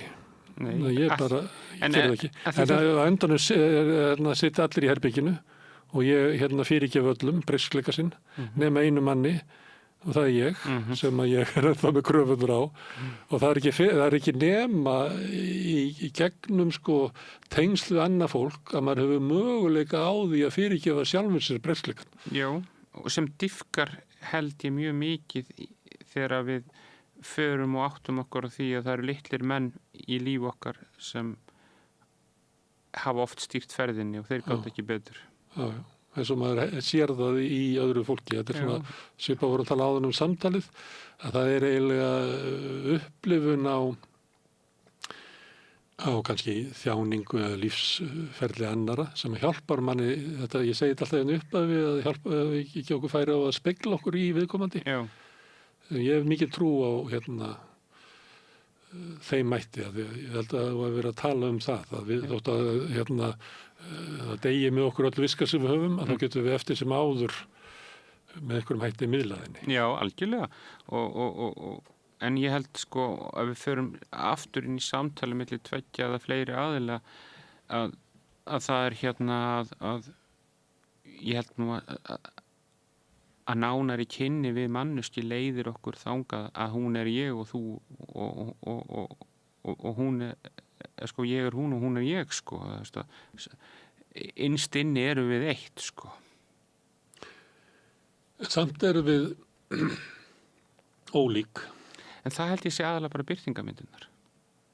Það sé ekki þannig eins og að svo heimsmynd sem að byggist á allri þinni reynslu og fleira er algjörlega einstök og það er mannhelgin ræðst með annars að því að við erum einstakar veraldir. Já, en ég held sko eftir sem að fara í dýpra að þá komist við að því að það er einhver kjarni þarna sem er eitt sko. Já. Að það er svo margt í visku, ég meina tökum bara ævintýrin og allar þessu gömlu mýtur og allar þessu gamla viska, hún talar til okkar beggja. En það sem hefur gerst kannski í lífu okkar er ekkit endilega sama. Og ég held að það er ákveðin sjálfsfyrirgefning í því þegar ég uppgöt að saga að Gunnars er voðalega mikið mín saga. Og mér er svolítið gott sem Karl Rothschild sálfræðingurinn sagði sko í lok ævisögu sinnar sko, ég meina það sem fólk taldi að vera sem mest persónulegast í sögu sinni er hið almennasta sko. Þú ert svona jungisti. Ég er mjög mótaður af því orðfæri bara út af framhaldsnámi mínu sko. En ég er engin jungisti en minnst bara margt gagnlegt sem maður segir. Já, þetta er svona, þetta er á jungsvæðinu sem þú ert að lýsa núna. Já, það er alveg. Við séum næstuði með tegundaminni. Já, ég held að við séum með það. Það sem hann kallaði collective consciousness sko. Eða unconsciousness, fyrir ekki. Það er einhver sameiginleg aðri vit. Annars myndi ekki mýturnar tala til okkar. Held ég. Draumtáknin sem við eigum sem miðlast til okkar. Við vorum að tala um grunntilfinningu sem er skömm, sem þýðir á fornu máli eitthvað sem maður þarf að fela. Við þekkjum báðir þá tilfinningu, við þekkjum báðir óttan og þó að þú hefur kannski þurft að takast á við einhver önnur ytri verkefni. Þannig að eftir sem dýpra er farið, þeim líkari verðum við og ég held að við getum farið sem alveg út í það að eitthvað algjörlega samanlegt óháð kynslóðunum sem er sameiginleg viska. Ég ætla aðeins að því að þú sagðir áðan eitthvað sem hefur fannst eins og að þú væri svona fylgjast með þér og það var eins og að mér fannst þetta að vera eins og eitthvað saga af egóinu sem að svona gefur eitthvað eftir og ég hef stundum orðað þetta þannig að ég nenni ekki að vera aðalleikari, höfundur og leikstjóri í lífi mínu. Mér þykir bara betra að sitja á 14. bekk og fylgjast með svona hvað verður hann hérna. Já, þú talar eins og mystikarinn. Já, en mér fannst eitthvað það sem þú varst að tala um, mér fannst það vera eitthvað þarna sko. Já, það er þarna. Ég er alveg sammála því að mér finnst svona með tímanum þá finnst maður svona aðeins fjarlægast sko og sjá þessi hlutverk og merki með það sem er á okkur og eitthvað svona, veist, þetta er ekki ég eða við sko. Þannig að gefa eftir svona gagnvart. Já, aðeins að gefa eftir, að því að maður á kannski á einhverjum lífskeiðum þá skilgreinar maður sig einmitt frá út frá öllum þessum merkimiðum, öllum þessum hlutverkum og allt þetta.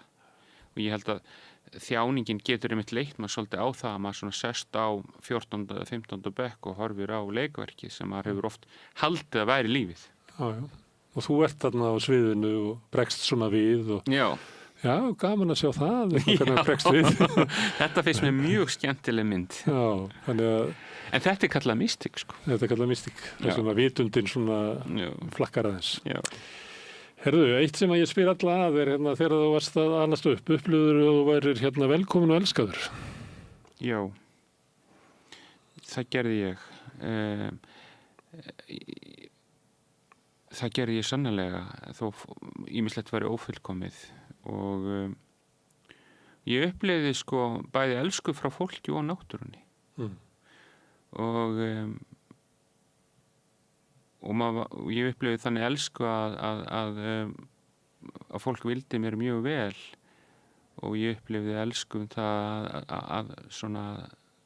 að möguleikar til að verða væru algjörlega til staðar bæði hjá foreldrum mínum og af og ömmu sko betur fer sko en maður getur verið mjög elskar af fólki sem ófullkomið sko það er ekki mælikvarðin á elskuna en ég sagði á henni sem skipti mér svolítið miklu máli og ég átti mig alltaf betur og betur á að ég á svo ótrúlega sterka tengingu við það að náttúran að þessi einhver elska í náttúrunni þá hún sé hérna getur verið mjög ógnandi og allt það að því að ég var svo heppinn sko til dæmis í sveitinni þetta er svo óbúðslega fallegt hérna umhverfi sem ég var í það er jörð og bökkun Laxár í Aðaldal skil þetta er svo stórkostlega fegurð og fá að njóta hennar bæði bara með veiðistöngin á kvöldin að torka fyrir silung skilir eða inn að vera ennum dýr og annað slíkt þarna er einhver óbúðslega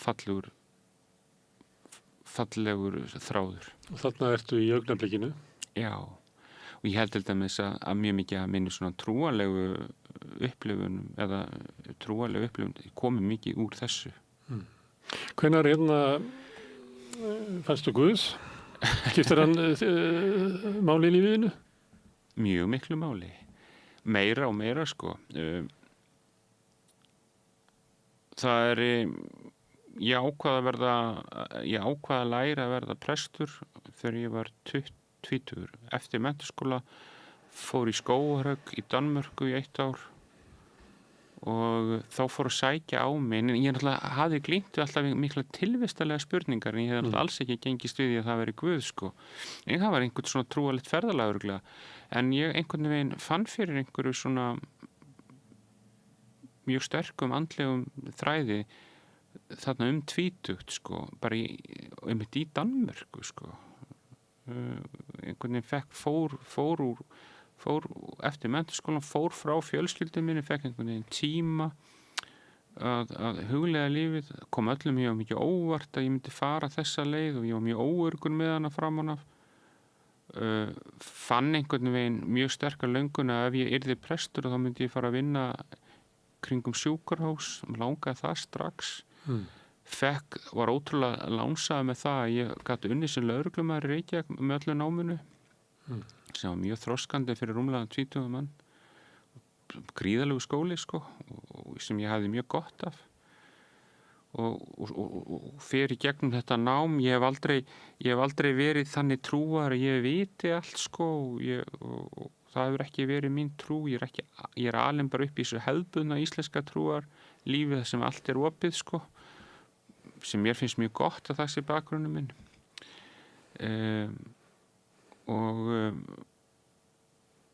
og svona ég held að kannski var þetta náttúrulega einhver leið líka til að heila sjálfa sig ég verði náttúrulega bara gangast við því að ég náttúrulega er krömpaður ungur maður og farið í Guðfræðina að leita Guði? Nei. Það er nú sagt að menn finna hann alls ekki þar. Nei, maður finnur hann alls ekki þar en ég held nú, ég verði nú hafi nú svolítið farið í Guðfræðina bara til að reyna að verða heilli sjálfur sko. Einhvers konar aðeins og þekkt náttúrulega hjálpa gerunum að það er nú oft svona svolítið fólk sem kemur úr krefjandi aðstæðum og er svolítið svona bygglat sko sem er að fara þessa leiðir. Ég var allan einn af þeim sko. Nei, ég var ekki að leita að Guði í guðfræðinni. En það var aftur á móti, við séð það eftir og að það var alveg, þessi 5 ár þar var alveg gríðarlega þroskandi og skemmtilegu tími. Veist, og það er mjög skemmtilegt nám, sko. En svo var ég svo heppinn að komast þarna bara beint til Bandaríkjanna í þetta 3 ára nám, sko, í Minnesota og eftir nám hérna bara beint, já, ég bara fóð beint á prófbekknum, sko, beint til Minnesota, fekk góðan skólastyrkar og og með mér fór sambýliskona mín eða barsmóður mín og eiginkona til 18 ára þá skildu síðan leiðir, við tókum með okkur dóttur okkar og við vorum þar í námi og alveg gríðarlega dýrmætur tími. Og hvaða nám er það? Þetta var nám sem var bæði verklegt og fræðilegt í sorg og áfallavinnu og Ekki tengt guðfræði? Jú, það var hluti af náminu, sko. Já. Og það sem var að opna fyrir, sko, alla tilvistarlega vinnu, sko. Já. En þetta er samt mjög þverfaglegt, sko, og betur fer og ég stemdi þá bara stíft inn á sjúkrahúsin og svo kemur maður frá Bandaríkjunum, ég kem hérna frá Bandaríkjunum. Já, ég upplifði 11. september, sem var alveg gríðarlega merkileg upplifun, sko. Hvernig bara allt fór á hvolf og einum degi hérna og maður sá bara samfélagið umturnast, sko. Ég held að reyndar þessi atburður sem að hafa ennþá áhrif í dag, sko. Og svo kem ég hérna heim og ári síðar er ég svo heppinn að komast inn á sjúkrahúsið og er þar í 17-18 ár. Og svo var ég 1 ár sem starfsmannastjóri Þjóðkirkjunnar á 2018-2019, svona í aflýsingainngripi hjá Agnesi og svo held ég áfram 1 ár í sjúkrahúsinu og tek síðan við sálgæslu og fjölskylduþjónustu kirkjunnar og þar eru við 4 til 5 saman í viðtölum á daginn og ég á að heita forstöðumaður þess. Aðeins varðandi það er svona séreining. Já. En er þetta ekki, hvað veitið þið sem að prestur getur ekki veitt? Ef ég óska til að hitta presti minn. Já, sko, við höfum bara þarna er ég líka með fjölskylduráðgjafi vinnu og við erum svo heppin, sko, að við náttúrulega erum bara fókusur á viðtöl, þannig að við getum veitt langa eftirfylgd og við erum líka heppin með það að þetta er allt saman á lágmarksgjaldi. Þeir sem geta borga 5.000 krónur og þeir sem geta ekki borgað, þeir borga 0 krónur, sko. Og maður getur verið með fólk í langri eftirfylgd. Þó þessi náttúrulega því miður er eftirspurnin það mikil að það er alltaf ákveðin bið að komast inn til okkar, sko. En prestur er kannski með það með fjölþætt verkefni og hefur kannski ekki kapasítu til að geta hlúð svona til langs tíma á þennan hátt að fólki og þau vísa ofta á okkur, sko, málum sem kannski, svo náttúrulega er þetta starfseining með fólk sem hefur náð sér í svona sértækari menntun, þannig að það er munurinn. Hvernig gengur það fjárhagslega upp að hafa Jesú sem gjaldkera en rukka bara þá sem geta borgað? Þetta gengur bara fínt. Þetta gengur bara fínt. en það er, Kauphöllin hefur ekki áhuga á okkur, sko. Nei. Þú, leitandi maður á 10. áratugnum? Já, einmitt. Það er ekki alveg... Útskrifast 2001, sko. Já, það er ekki alveg, svona vegur flestra að líta svo á að ég geti fundið svörin í guðfræði.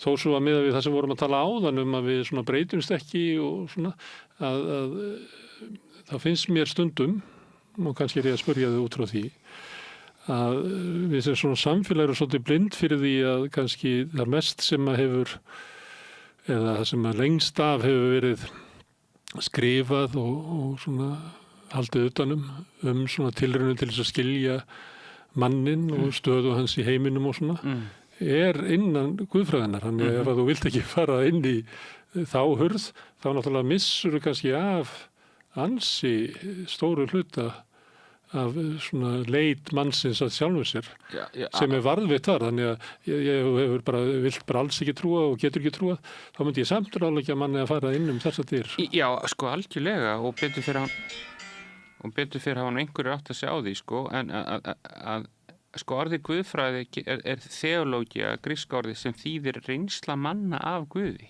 Og og þó þú aðhyllist ekki endilega einhvern æðri mátt, þá er svo sammála, þá verður að kynna þér allar þessar mýtur og þessar reynslur manna og kvenna af Guði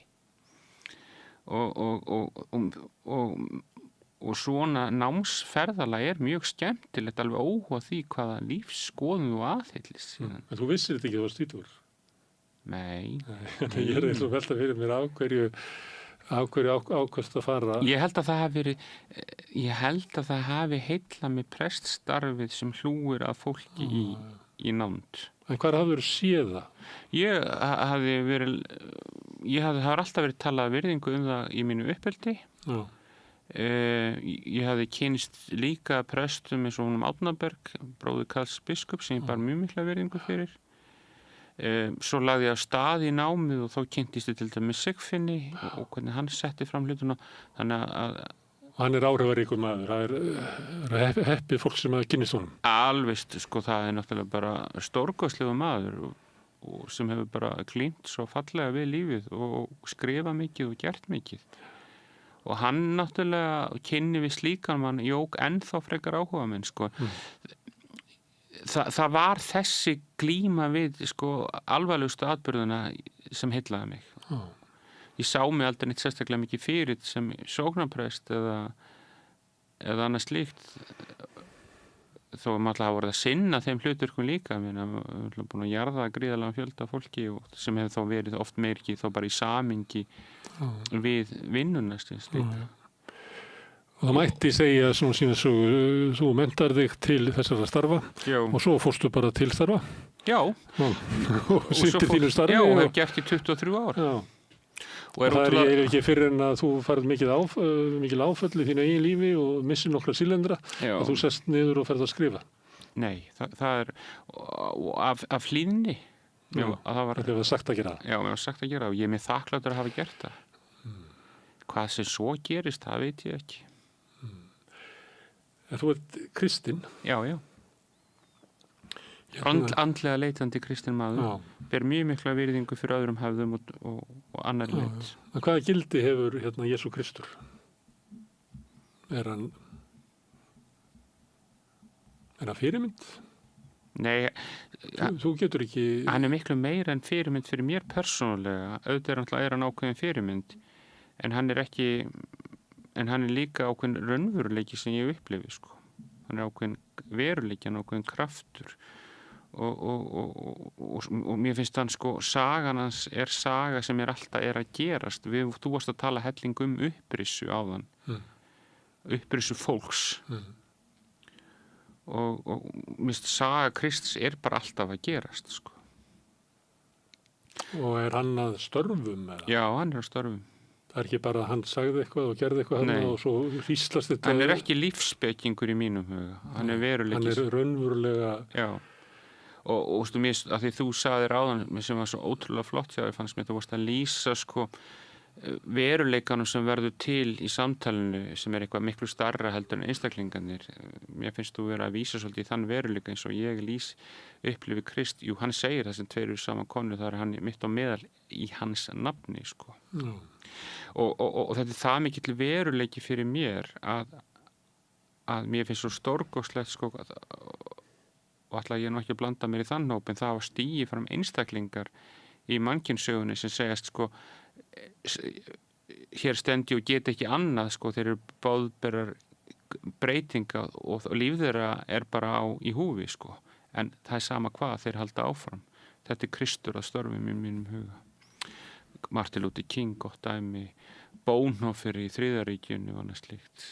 Skilur, þetta er bara... Þannig að þú mælir með því að fólk kynni þessu afli og læra af einhverjum hátt að njóta þess í sínu lífi. Já, og þegar ég algjörlega, en þegar ég að vinna í minni sorgar áfalla vinnu, þá ég ekki boðberi þessara lífskoðunar. Þú ert ekki að berja fólk í hausinn með Biblíunni? Nei, og ég segi, sko, nei, Guð minn góður. Maður hjálpar fólki í sinni eigin lífsgöngu og hjálpar því að finna sín eigin svör.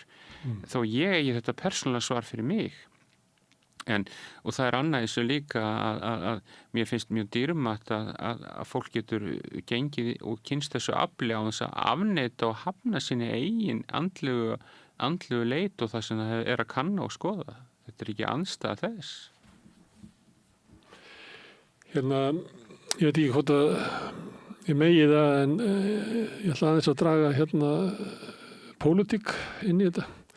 Við erum með ríkisstjórn í Bandaríkjunum sem að einmitt gerir margt í nafni Krists og kristinna kirkju. Það mjög sorgleg saga hvað veraldleg öfl hafa oft reynt að herrtaka Krist og gera hann að sínum.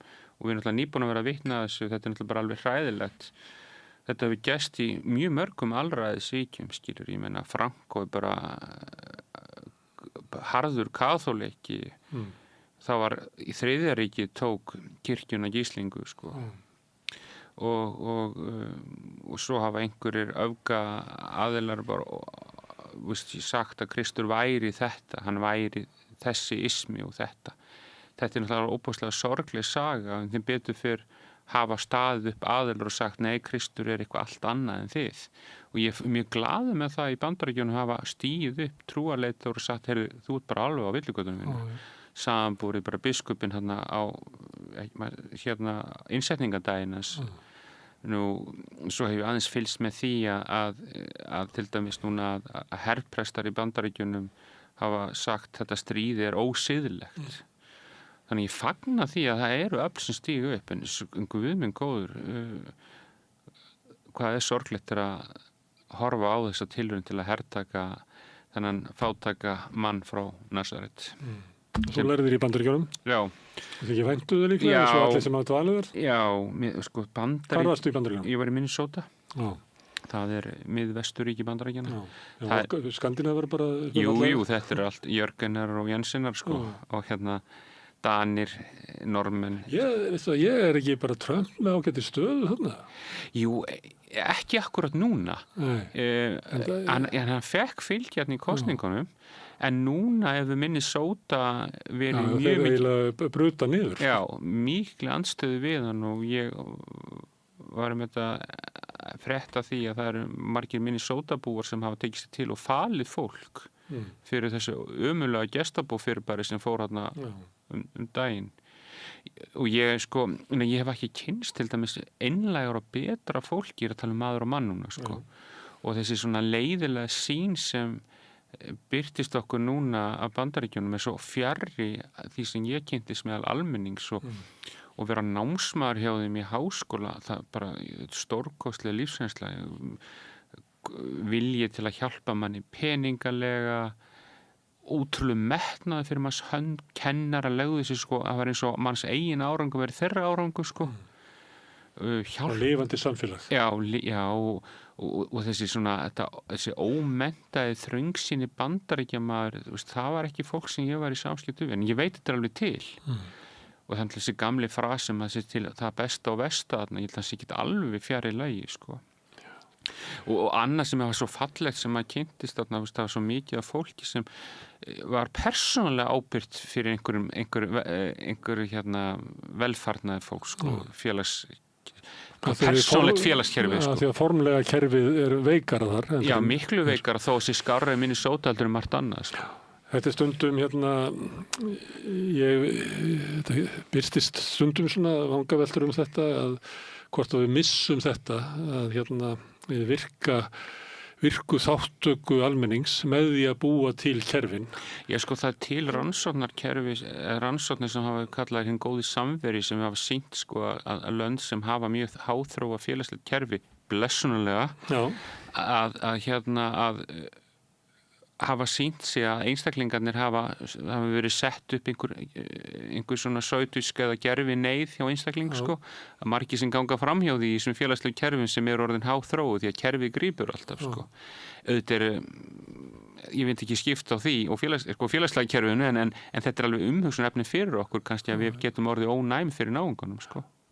Þetta hafði svolítið áhrif inn í 12-sporarsamtökunum vegna þess að þegar Ronald Reagan kemst til valda þá eiginlega eyðileggur hann meðferðarkerfi í Bandaríkjunum sem að Minnesota mótilið hafði svona unnið sinn sess og var svona viðurkennt sem svona besta leiðin og var náttúrulega í þróun eins og við þekkjum bara hér að þetta dugar kannski best fyrir miðaldra fyllibittukalla en þannig að við bætum þá við þetta kvennameðferð og ópíumeðferð og unglingameðferð og þetta var svona maður heyri alltaf meira og meira að tala um áfallavinnu Já, áfallavinnu, þannig þetta var svona þetta var kerfi sem var í þróun og verið að reyna að nota reyndar aðferðir við að veita okkur alkoholistum meðferð og það var náttúrulega aðal baráttumál stofnun aðsamtakana var, og þeir reynduðu að mér sjálfur í upphafi að búa til faglega meðferð í staði fyrir þá meðferð sem að þeir voru að flýja sem voru náttúrulega frekar og geðfelldar aðferðir í geðlækningu sem voru stundaðar á alkoholistum að hræri í framheilanum á þeim og setja þið heit og köld böð og láta það fá insúlínsjokk og guðum eitthvað. Þannig að þetta var mikilvægt atriði fyrir þennan sjúklingahóp að hafa þetta. En Ronald Reagan vildi opna þetta meðal annars út af kröfu trúarhópa og þá það líklega svona sami geiri trúarinnar og hefur svona ítök inn í makarhefingunni. Þannig að þeir vildu lækna fólk frá alkoholisma með sínum aðferðum og þá áttu allir að geta haft þetta og þetta kóðnaði bara niður. Þannig að áfengismeðferð fyrir Bandaríkjunum kóðnaði niður. Og þá gerist það að gamla aðferð AA að taka á móti þér og eiginlega reka eins konar meðferð innan AA eflist, af því að það var ekki í annað að leita.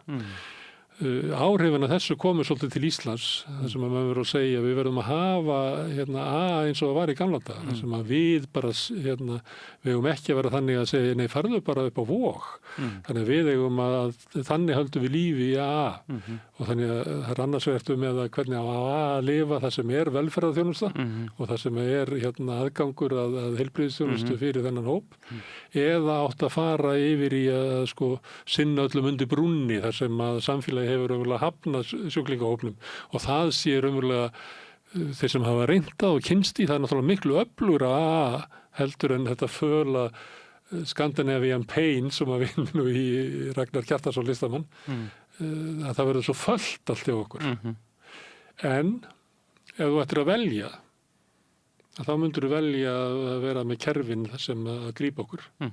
En svo kannski þetta að velja að þannig, já, guðminn góður, já, algjörlega. En á hverju getum við ekki haldið þessu mikilvæga inntaki í bara, akkur löpum við framjá manninum í vegkantinum, en ekki sá sem ekki býr við sterkakerfið.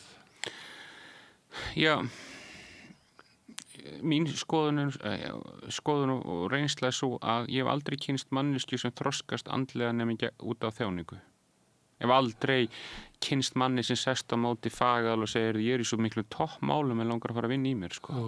Nú er bara minn tími komin til að ganga inn á við.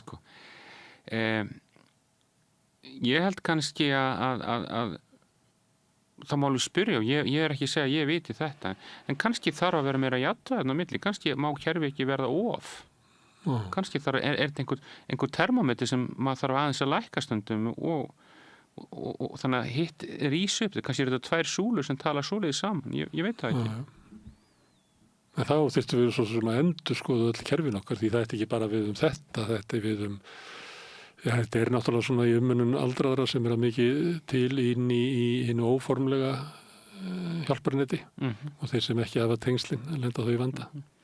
En þetta er klárlega svona að við erum kannski á svæði í mannkynssögunni, við vorum svolítið að fara langt aftur áður sem við höfum ekki verið áður.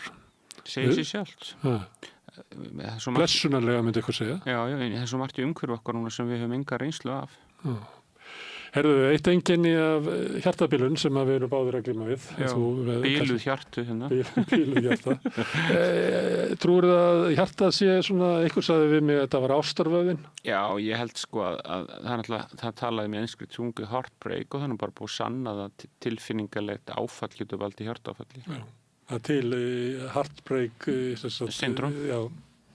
Sem að ég fór og skoðaði hvort að ég væri með. Já. En það passaði ekki alveg. Nei.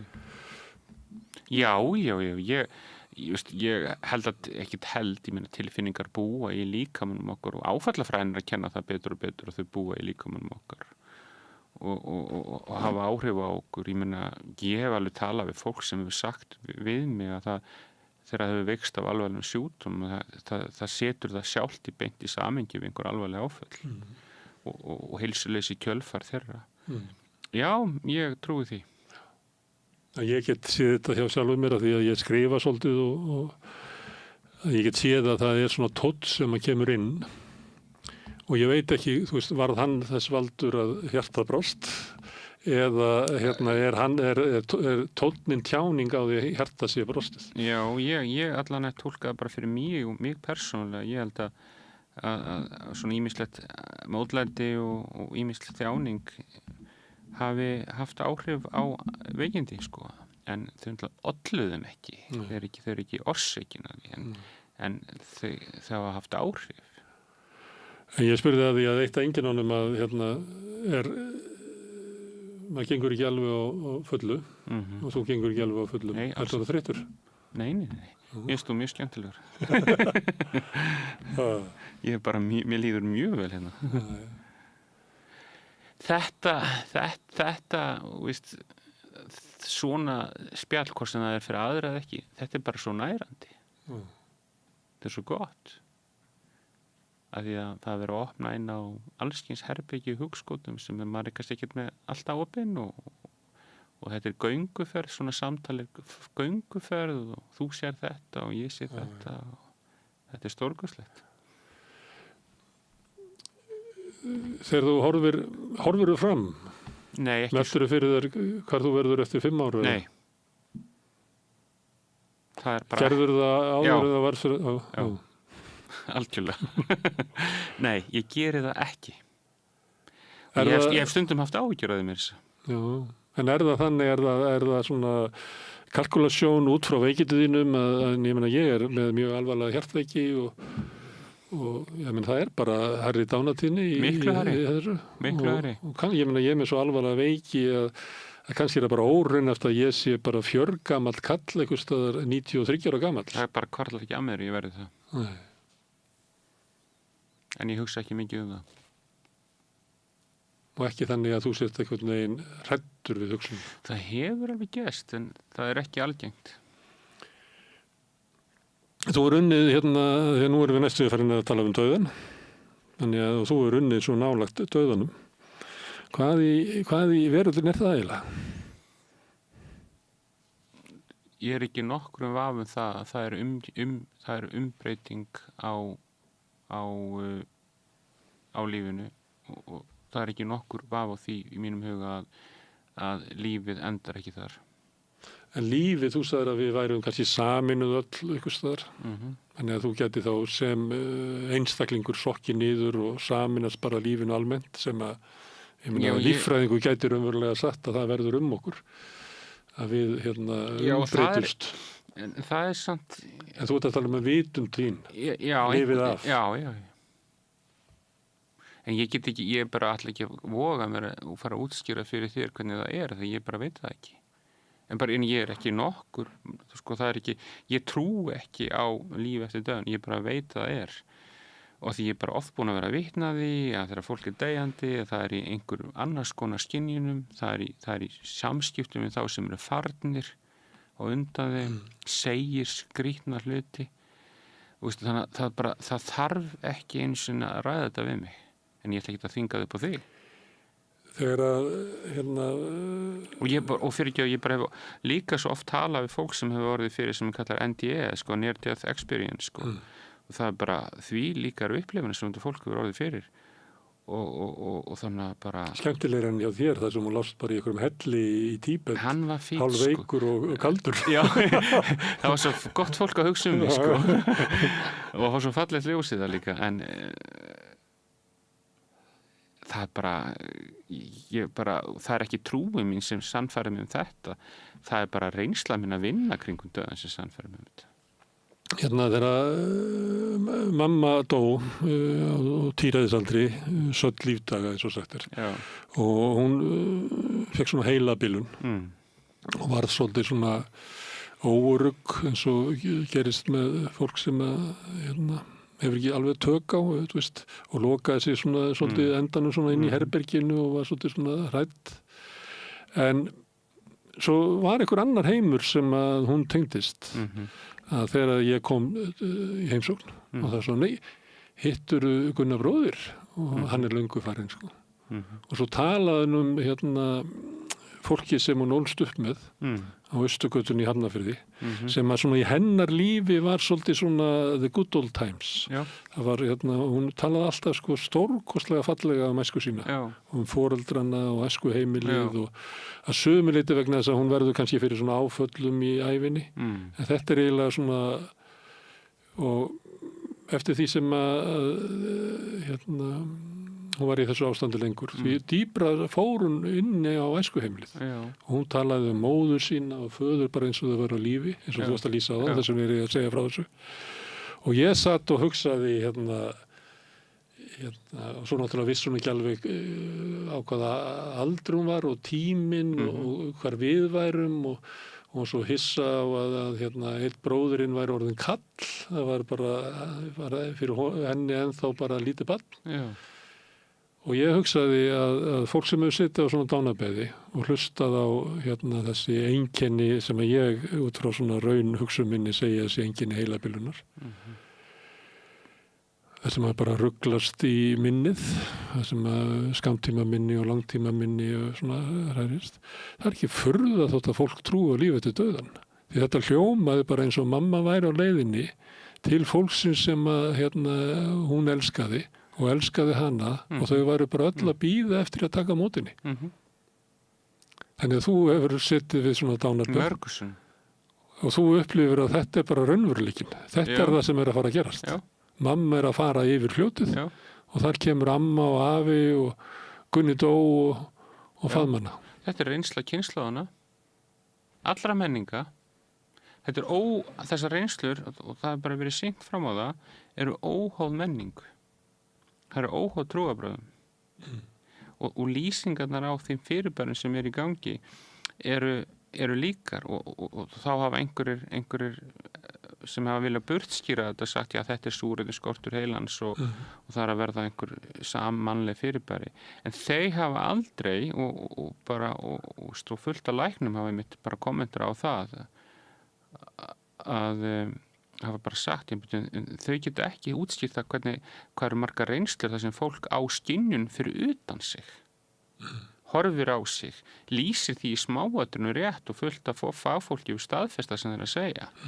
Hvernig getur það verið súrefnisskortur þegar vitundin virðist hafa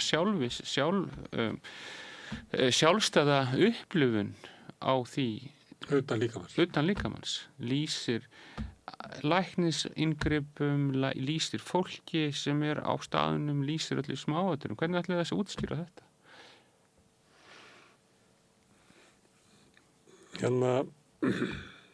Þannig ég trú ekki, ég veit.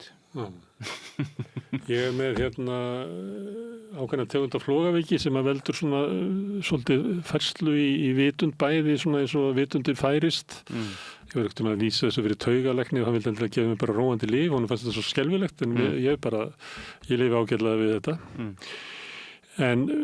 Og þetta er veit ekki, gæti kallast kunnuleikarstöðin. Þannig að mér er svona hættar við að fá déjà vu.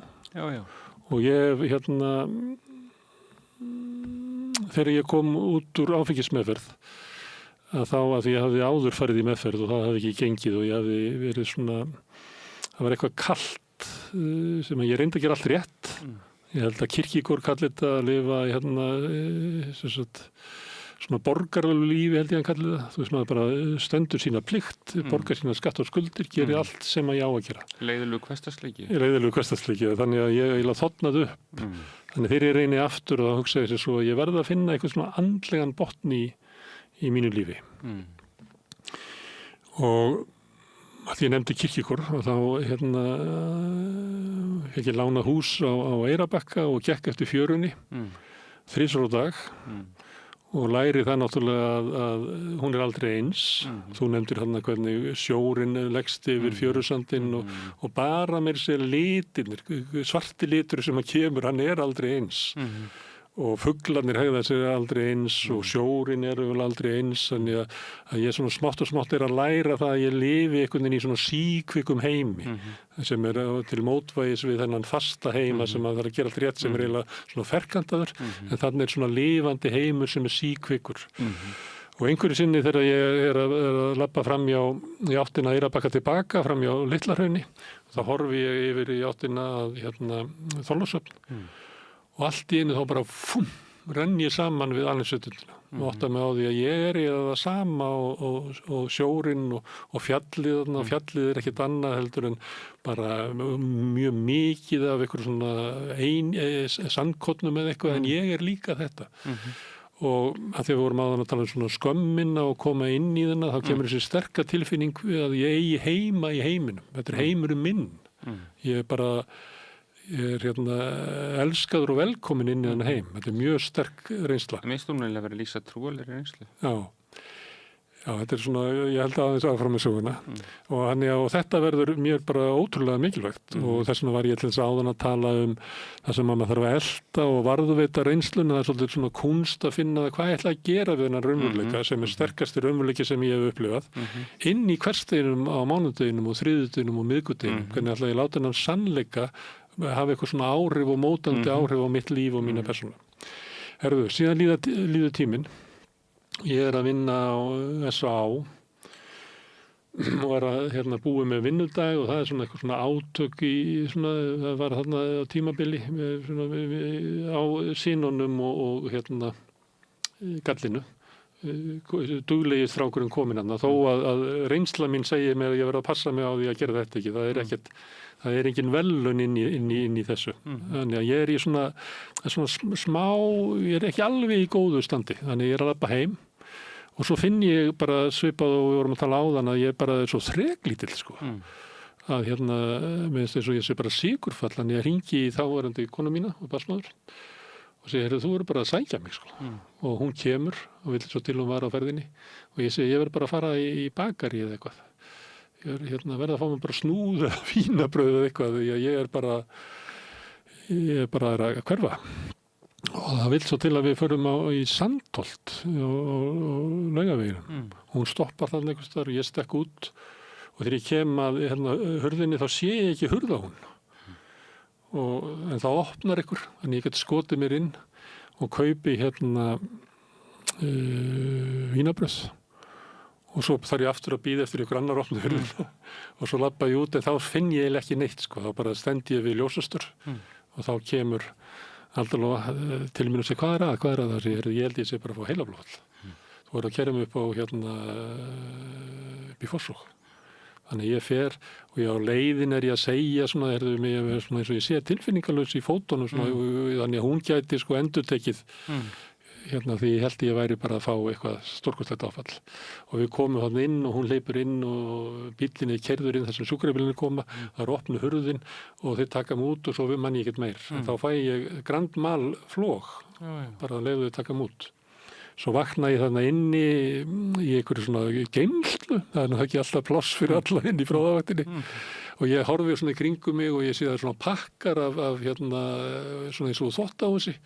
Og það stendur svona sloppar og ég var svo glaður að geta lesið það að ég sé ekki með heilablóðfall af því ég var búin að sjá það fyrir mér að ég myndi bara þurfa að læra að tala upp og nýta eða eitthvað svona bara með eitthvað svona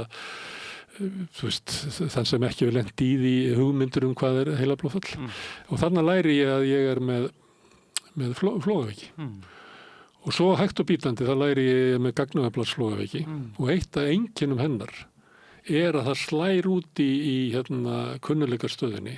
Þannig að ég get verið að tala við þig og mér finnst eins og við höfum alist upp saman og við séum eiginlega sami maðurinn. En ég get líka hrokkið tilbaka og ég bara hef enga tengingu og ég fengi þannig flógakast.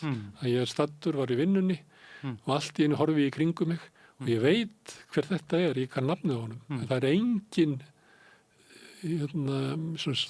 tilfinningaleg tengsl. Þannig, og ég get ekki verið þetta, ég held að helvíti sé svona, það sem þú ert inni og þú finnur ekki fyrir neinum tengslu við neitt hlut. Og ég fer út og tek síma minn og skoða og Aldalóa, já. Og ég veit ekki hvort þau eru gift ennþá. Hvað? af því að tengistengi er ekki með neina tengingu. Og svo sé ég hérna Davíð, hann er sonur minn ennþá. Þannig ég hringi í hann og segi, Davíð, þú voru að koma að sækja mig. En ég er að lýsa þessu, að þarna skilgreini ég í sögunni, þetta atvik í fjörunni, skilgreini þetta sem að trúaleg upplifun. En seinni tíma þekking á Flogavíkinni segir mér það, líklega var þetta bara flogakast. Og þá kemur spurningin, skiptir það einhverju máli? Ég ætlaði einmitt að segja það sama. Ég bara... Þú veist, lærið að setja á því þessa löngu sögu. Nei, það var eitthvað sem þú sagði sem að kveikti í já, löngu. mér finnst það bara svo áhugaverð, sko. Takk fyrir það. Nei, mér finnst það bara ekki skipta neinu máli. Það skiptir engu máli þó að sé að verða súrefnisbreytingar í heilanum eða ekki. Þetta er samt bara raunverulega reynslur. Og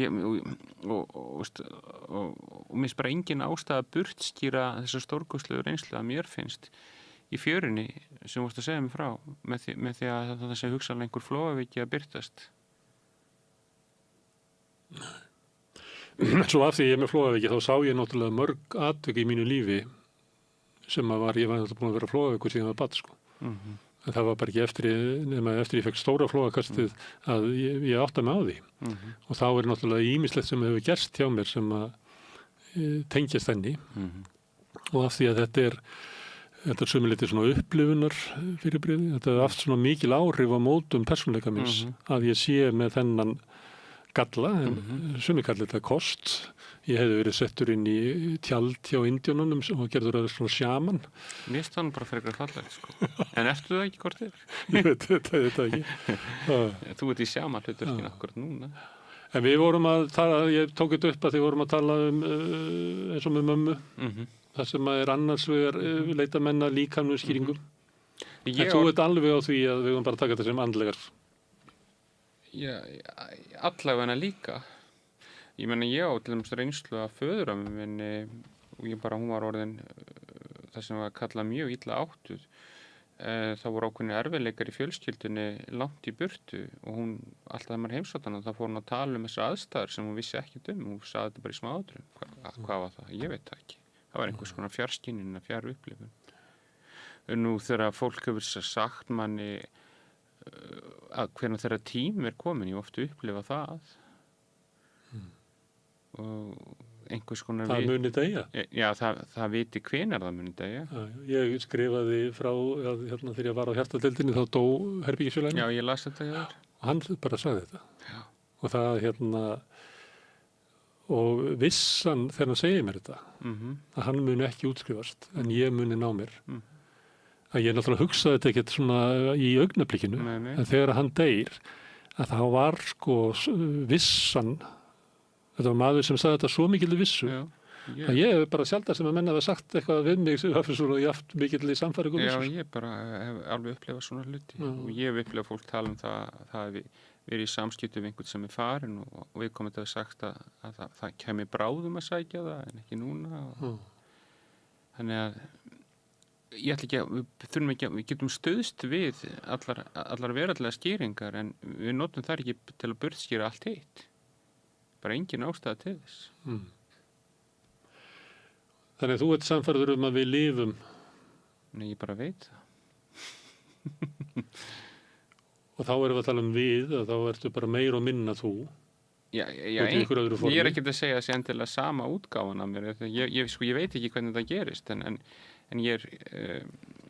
Ef að hjartaáfallið hefur breyttir, þá get ég alveg lofa að dauði hlýtur að breyta meira. Já, það er einn að segja það.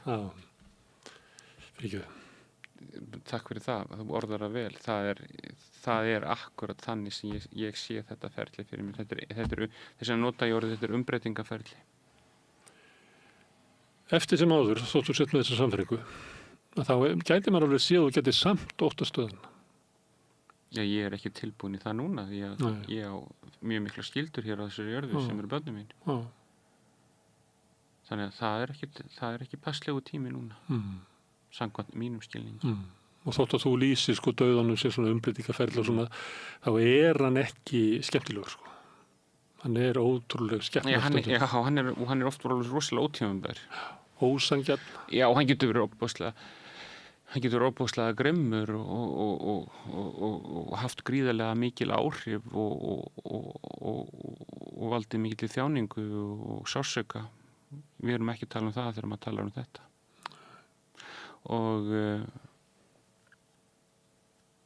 Og ég hef séð það náttúrulega bara fara eyðileggingar höndum Þannig að við erum ekki að réttlæta dauðan þegar við erum að tala um svona. Við erum svolítið handan hans, en atburðurinn sem slíkur er náttúrulega alveg skelfilegur stundum. En hann getur líka verið alveg gríðarlega mikið líkn og verið mikið líf í dauðanum, skilur. Og þú talar um að mammaðin hefði verið sött, þar var hann réttur. En guð mig góður hvað hann hefur oft ekki verið réttur samkvæmt mínum skilningi. Og stundum er hann svo ósakjarn og miskunnarlaus einhvern veginn að það er umvel engin orð. Allavega, þú ert náttúrulega með mikla starfsreynslu. En samvera með fólki krefst þess oft að það eru engin orð. Og orðin væru það versta sem væru notuð. En það er þá nærvera í hugrekki sem er gildandi á forsendu þess sem er að takast á við hlutina. Og sá sem talar mikið í mestu þjáningun, hann er mjög ógaglegur aðili. Og sá sem reynir að útskýra þjáningu annar er alveg gríðarlega ógaglegur. Og það erum við búin að vita í mörg þúsund ár, samanborið bara Jobsritið. Það eru 3 menn sem mæta inn í þjáningu Jobs og þeir þykjast vita allt um akkur hann er þjáður. Þetta er rosa ógaglegt fólk. Og það er mjög áhugavert í þjáningafræðunum að við erum rosalega auðvelt með að útskýra þjáningu annar, en þegar við lendum sjálf í þjáningun þá virkar þessi útskýringar í neitt. Af því ég skrifaði að ég væri á spítaranum og svona, að því ég þurfti kannski að gera það því ég er hér og svona, þannig að fólk var ekki og líka bara stytta manni leið við að svara mörgum spurningum í einu og getur maður sett þetta svona út. En það hefur orðið þess valdandi að fólk kemur til mín og margir koma til mín og segja að þú veist, er að ráða þrautina af hverju ég fekk hjartabilun, hvað ég hafi gert rangt, sem að mér finnst vera svolítið einhvern veginn tengt okkar tíma að við getum sigrað alls konar sjúkdóma og allir sjúkdóma sem við fáum er eiginlega okkur að kenna því að við hreyfðum okkur ekki nógu mikið að borðum eitthvað vitlaust. Þú veist, einhver litið sannleikskorn í þessu en það er svolítið mikil áhersla á þetta. Já, ég meina það er vegna þess að við viljum geta útskýrt þjáningarna þannig ég mun ekki lenda í þessu. Þetta mun ekki koma fyrir mig, sko. Að því ég er að gera þetta og þetta og þú ták tímana, já, þetta er alveg mjög áberandi núna, en það er eins og ég var að vitna í þetta 3000 ára gamla rita, þetta hefur alveg verið tilneying í allan tíman til að gera þetta og það er náttúrulega bara, veist, þegar mér er svo gott sem ég las viðtal við mann fyrir mörgum árum, Bandaríkjamann sem var mikill maraþonlaupari og lifði mjög heilbrigðu lífi og hann dó lungnakrabba, sko og hann var að lýsa því, sko, hvað það var mikil ögrun fyrir umhverju að þessi var að fara, skilu, því hann var ekki með þessa áhættu þætti sem oft fylgja, eða oft leiða til einhvers. Það er mjög sjaldgæft að fólk fái lungnakrabba án þess að reykja. Já, allan að ákveðna tegund af lungnakrabba. En ekki hinn, það er marga tegundir til að honum. Annað sem er svolítið svona sætt að því að fólk kemur til manns. Mér finnst það svolítið sætt að sko flestir segja manni sína eigin sjúkrasögu. Já. Og eða frænda sínum. Og reyna einhvern veginn að sannfæra mig að ég sé með það. Já. Það er mjög fljótlega læri maður að þetta er svo mismunandi að þetta get ég lært margt af sem fólk er að segja. Sko. Já. En mér finnst það svolítið að því við vorum að tala um breiskleika og svona að við erum svolítið breisk og erum svolítið svona egocentrísk. Já, og sko þetta náttúrulega þekki ég vel í samfélginu með fólki að það er náttúrulega það eitt af sem fylgir sorgunum og áföllunum er alltaf einmanaleiki. Það er bara að því sorg er ekki tilfinning, hún er margar tilfinningar og einmanaleikin er ein af sorgartilfinningunum og það er vegna þess að maður finnur það bara þegar fólk lendir í einhverjum stórum atburðum að fólk hefur ekkert mikið þrek að fylgja hennum þjáða, sko. Og það langar bara mjög snemma í ferlinu ekkert að vera að fara mikið inn í þjáninguna þannig að þetta er að hluta til náttúrulega reynsluleysi og þetta er ekki vonska en þetta er líka oft sjálfhverfa, þetta er svo óþægilegt og þetta setur ekokerfinu þannig ég þarf endilega að segja frá því hvað ég er alveg eins og þú skilur sko. Þannig að þetta er svona afhjúpun á því hvernig við erum sett saman. En þetta þurfum við svolítið að kunna, eða ekki? Þurfum að mæta fólki sem er í erfiðleikum. Og auðvitað erum við náttúrulega kannski orðið miklu betri í þessu heldur en áður var. Já, miklu betri.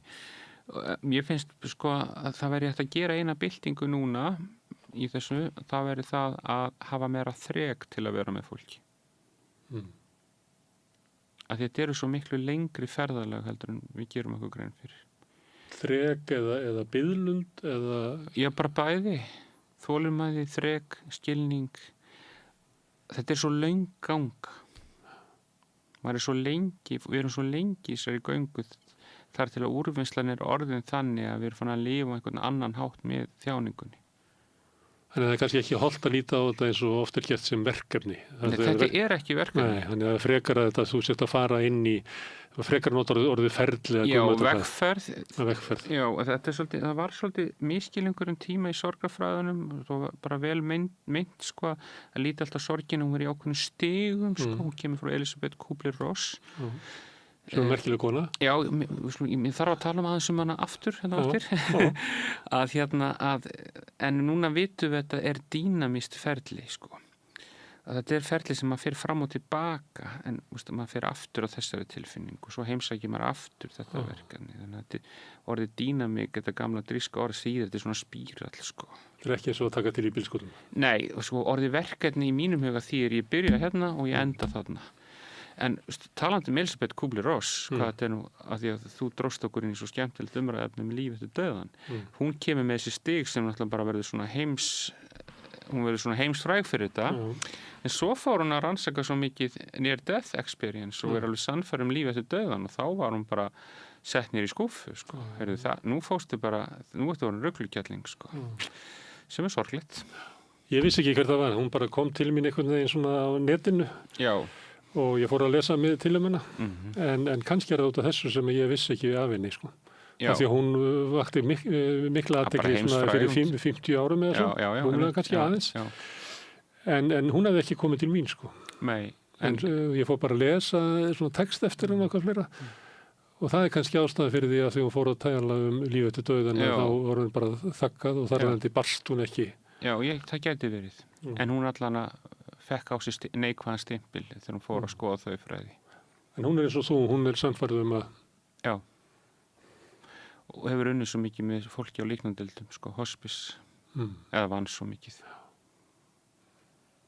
Það er fallið setning eftir hana, þar sem hún segir eitthvað í þá verun að sko besta fólkið er það sem að stendur veikast. Já. Sem að byggir einhvern hennar reynslu. Já. Maður heyrir þetta stundum haldið fram og mér stungir það mjög vel, af því hún tekur svona dæmi og fleira. Er það þín reynsla að maðurinn sé kannski sterkastur þegar hann er veikur? Tærastur. Tærastur. Já, sko, góð skáldi, sko, Cohen segir þess að krakken everything with the lights can get through, sko, og þetta er náttúrulega mjög kristið, sko, að uppreisnan verður í það sem brotið er og vannmátturinn er mestur. Og þú varst náttúrulega að lýsa í alkoholfræðin, uppreisnan verður þegar menn gefast upp. Þá verða menn alveg ótrúlega sterkir, skyndilega. Já. Ég segi sterkur, þú segir tær, ég er ekki að meina sterkur, sko, þá er ég að meira eins og stór kannski, sko. Eins og maður geti snúið upp á það sem að Jesús segir að svo sem fórnar sér mín vegna, hann mun öðlast. Þannig ef að þú kæfir egóið þitt þá verður eiginlega sko stærri manneskja á eftir, sem er svona blekking sem allir halda og er að hanga í egóinu til þess að verða stór manneskja, en þú verður að sleppa því að þá stækkar sem manneskja. Þetta er svona öfugsnúið, þetta er svona trúið sig allir. Já, ég veit það og hafa ekki upplifað þetta. Ég meina að þú vitnar í Krist, sko, að deyja sjálfum sér, sko. Já. Að þá verður þau. Já, það heldur áfram, svo stækkun. En þetta er öfugsnúið, sko. Já. Þetta er öfugt við svona hversdagslugu reynslun okkar. Já, og boðskapinn. Já, og þú þarft svona ákveðið eins og líp og fyrirð til þess að gefa þessum séns. Já, þjáning og uppgjöf. Og þú trúir þessu? Já, algjörlega. Og þá er ég ekki að göfga þetta. Nei. Ég trúi því að þetta sé ein af grunnviskum lífsins.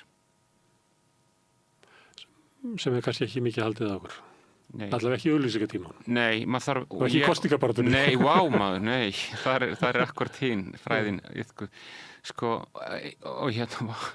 En þannig til að ná þessu, eða ná þessu, það er ekki rétt orðið, en til að aðhyllast þetta, þá þarf maður að uppgöta þetta sjálfur. Það þýðir ekkert fyrir mig.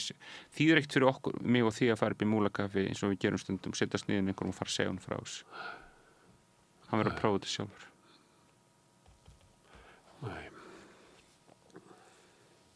En ég býst við að þessu þegar ég er að hlusta á þig, þá þú mikla trú á mannskepnunni. Já, mjög mikla. Og þú bara, þið veist þú vera undur og þess vegna ertu að gefa út bók með viðtölu við fólk. Þið finnst það bara. Já. Það eiginlega, þið finnst það merkilegt það sem að þú getur verið að hugsa og skoða. Já. Og þú hefur séð ótrúlega mikinn kærleik í manneskjunni. Já, og mikla von, mikinn styrk. Mikinn breytingaafl og styrk. Já. Endur sköpun. Eða... Sem hefur gríðarlega áfrið langt út fyrir sig. Já.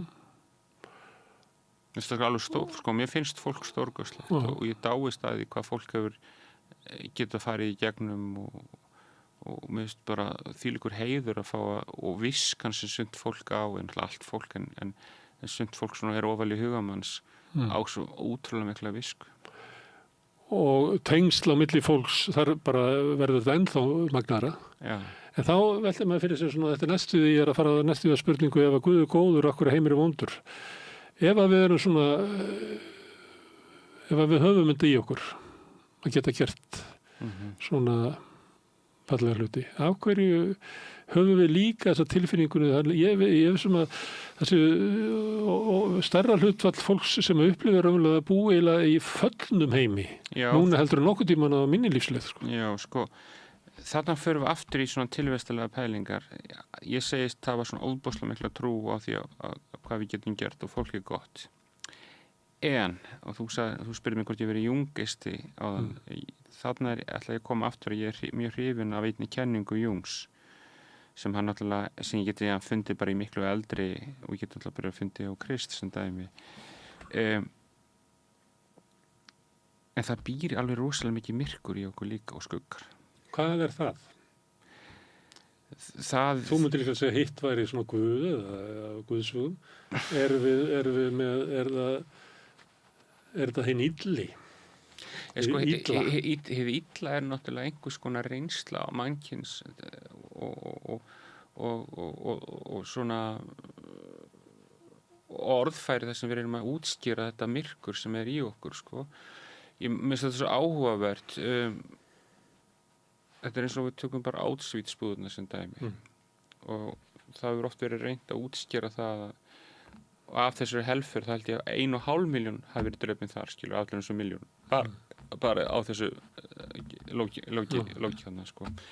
Að það voru oft verið svona reynt að segja bara þetta er bara einhverju fáir gaurar, skilur sem eru svona rosalegir en sem var bara rannsóknin sýnt það eða þekking eða staðreind að það voru 20.000 Þjóðverjar sem unnu í Auschwitz meðan það voru starfræktar og ég ætla aldrei að gerast svo hrokafullur og yfirlætisfullur að segja ég gæti ekki gert eitthvað því ef ég segi ég gæti ekki gert eitthvað þá er ég nú stór hættulegur og hérna þannig að einhverjulega vegna sem ég get ekki alveg náð utanum er rosalega myrkur í okkur líka en það sem er svo magnað eftir sem við könnust meira við þessa breyskleika 4. og 5. spóri kennir þetta í 12 spórunum að eftir sem kannast meira við og horfir á þetta myrkur þeim líklega ertu líklega til að ná tökum á því og ekki láta það stjórna þér. Já, en eftir sem þú bælir það meira og kannast ekki meira þeim hættulega er það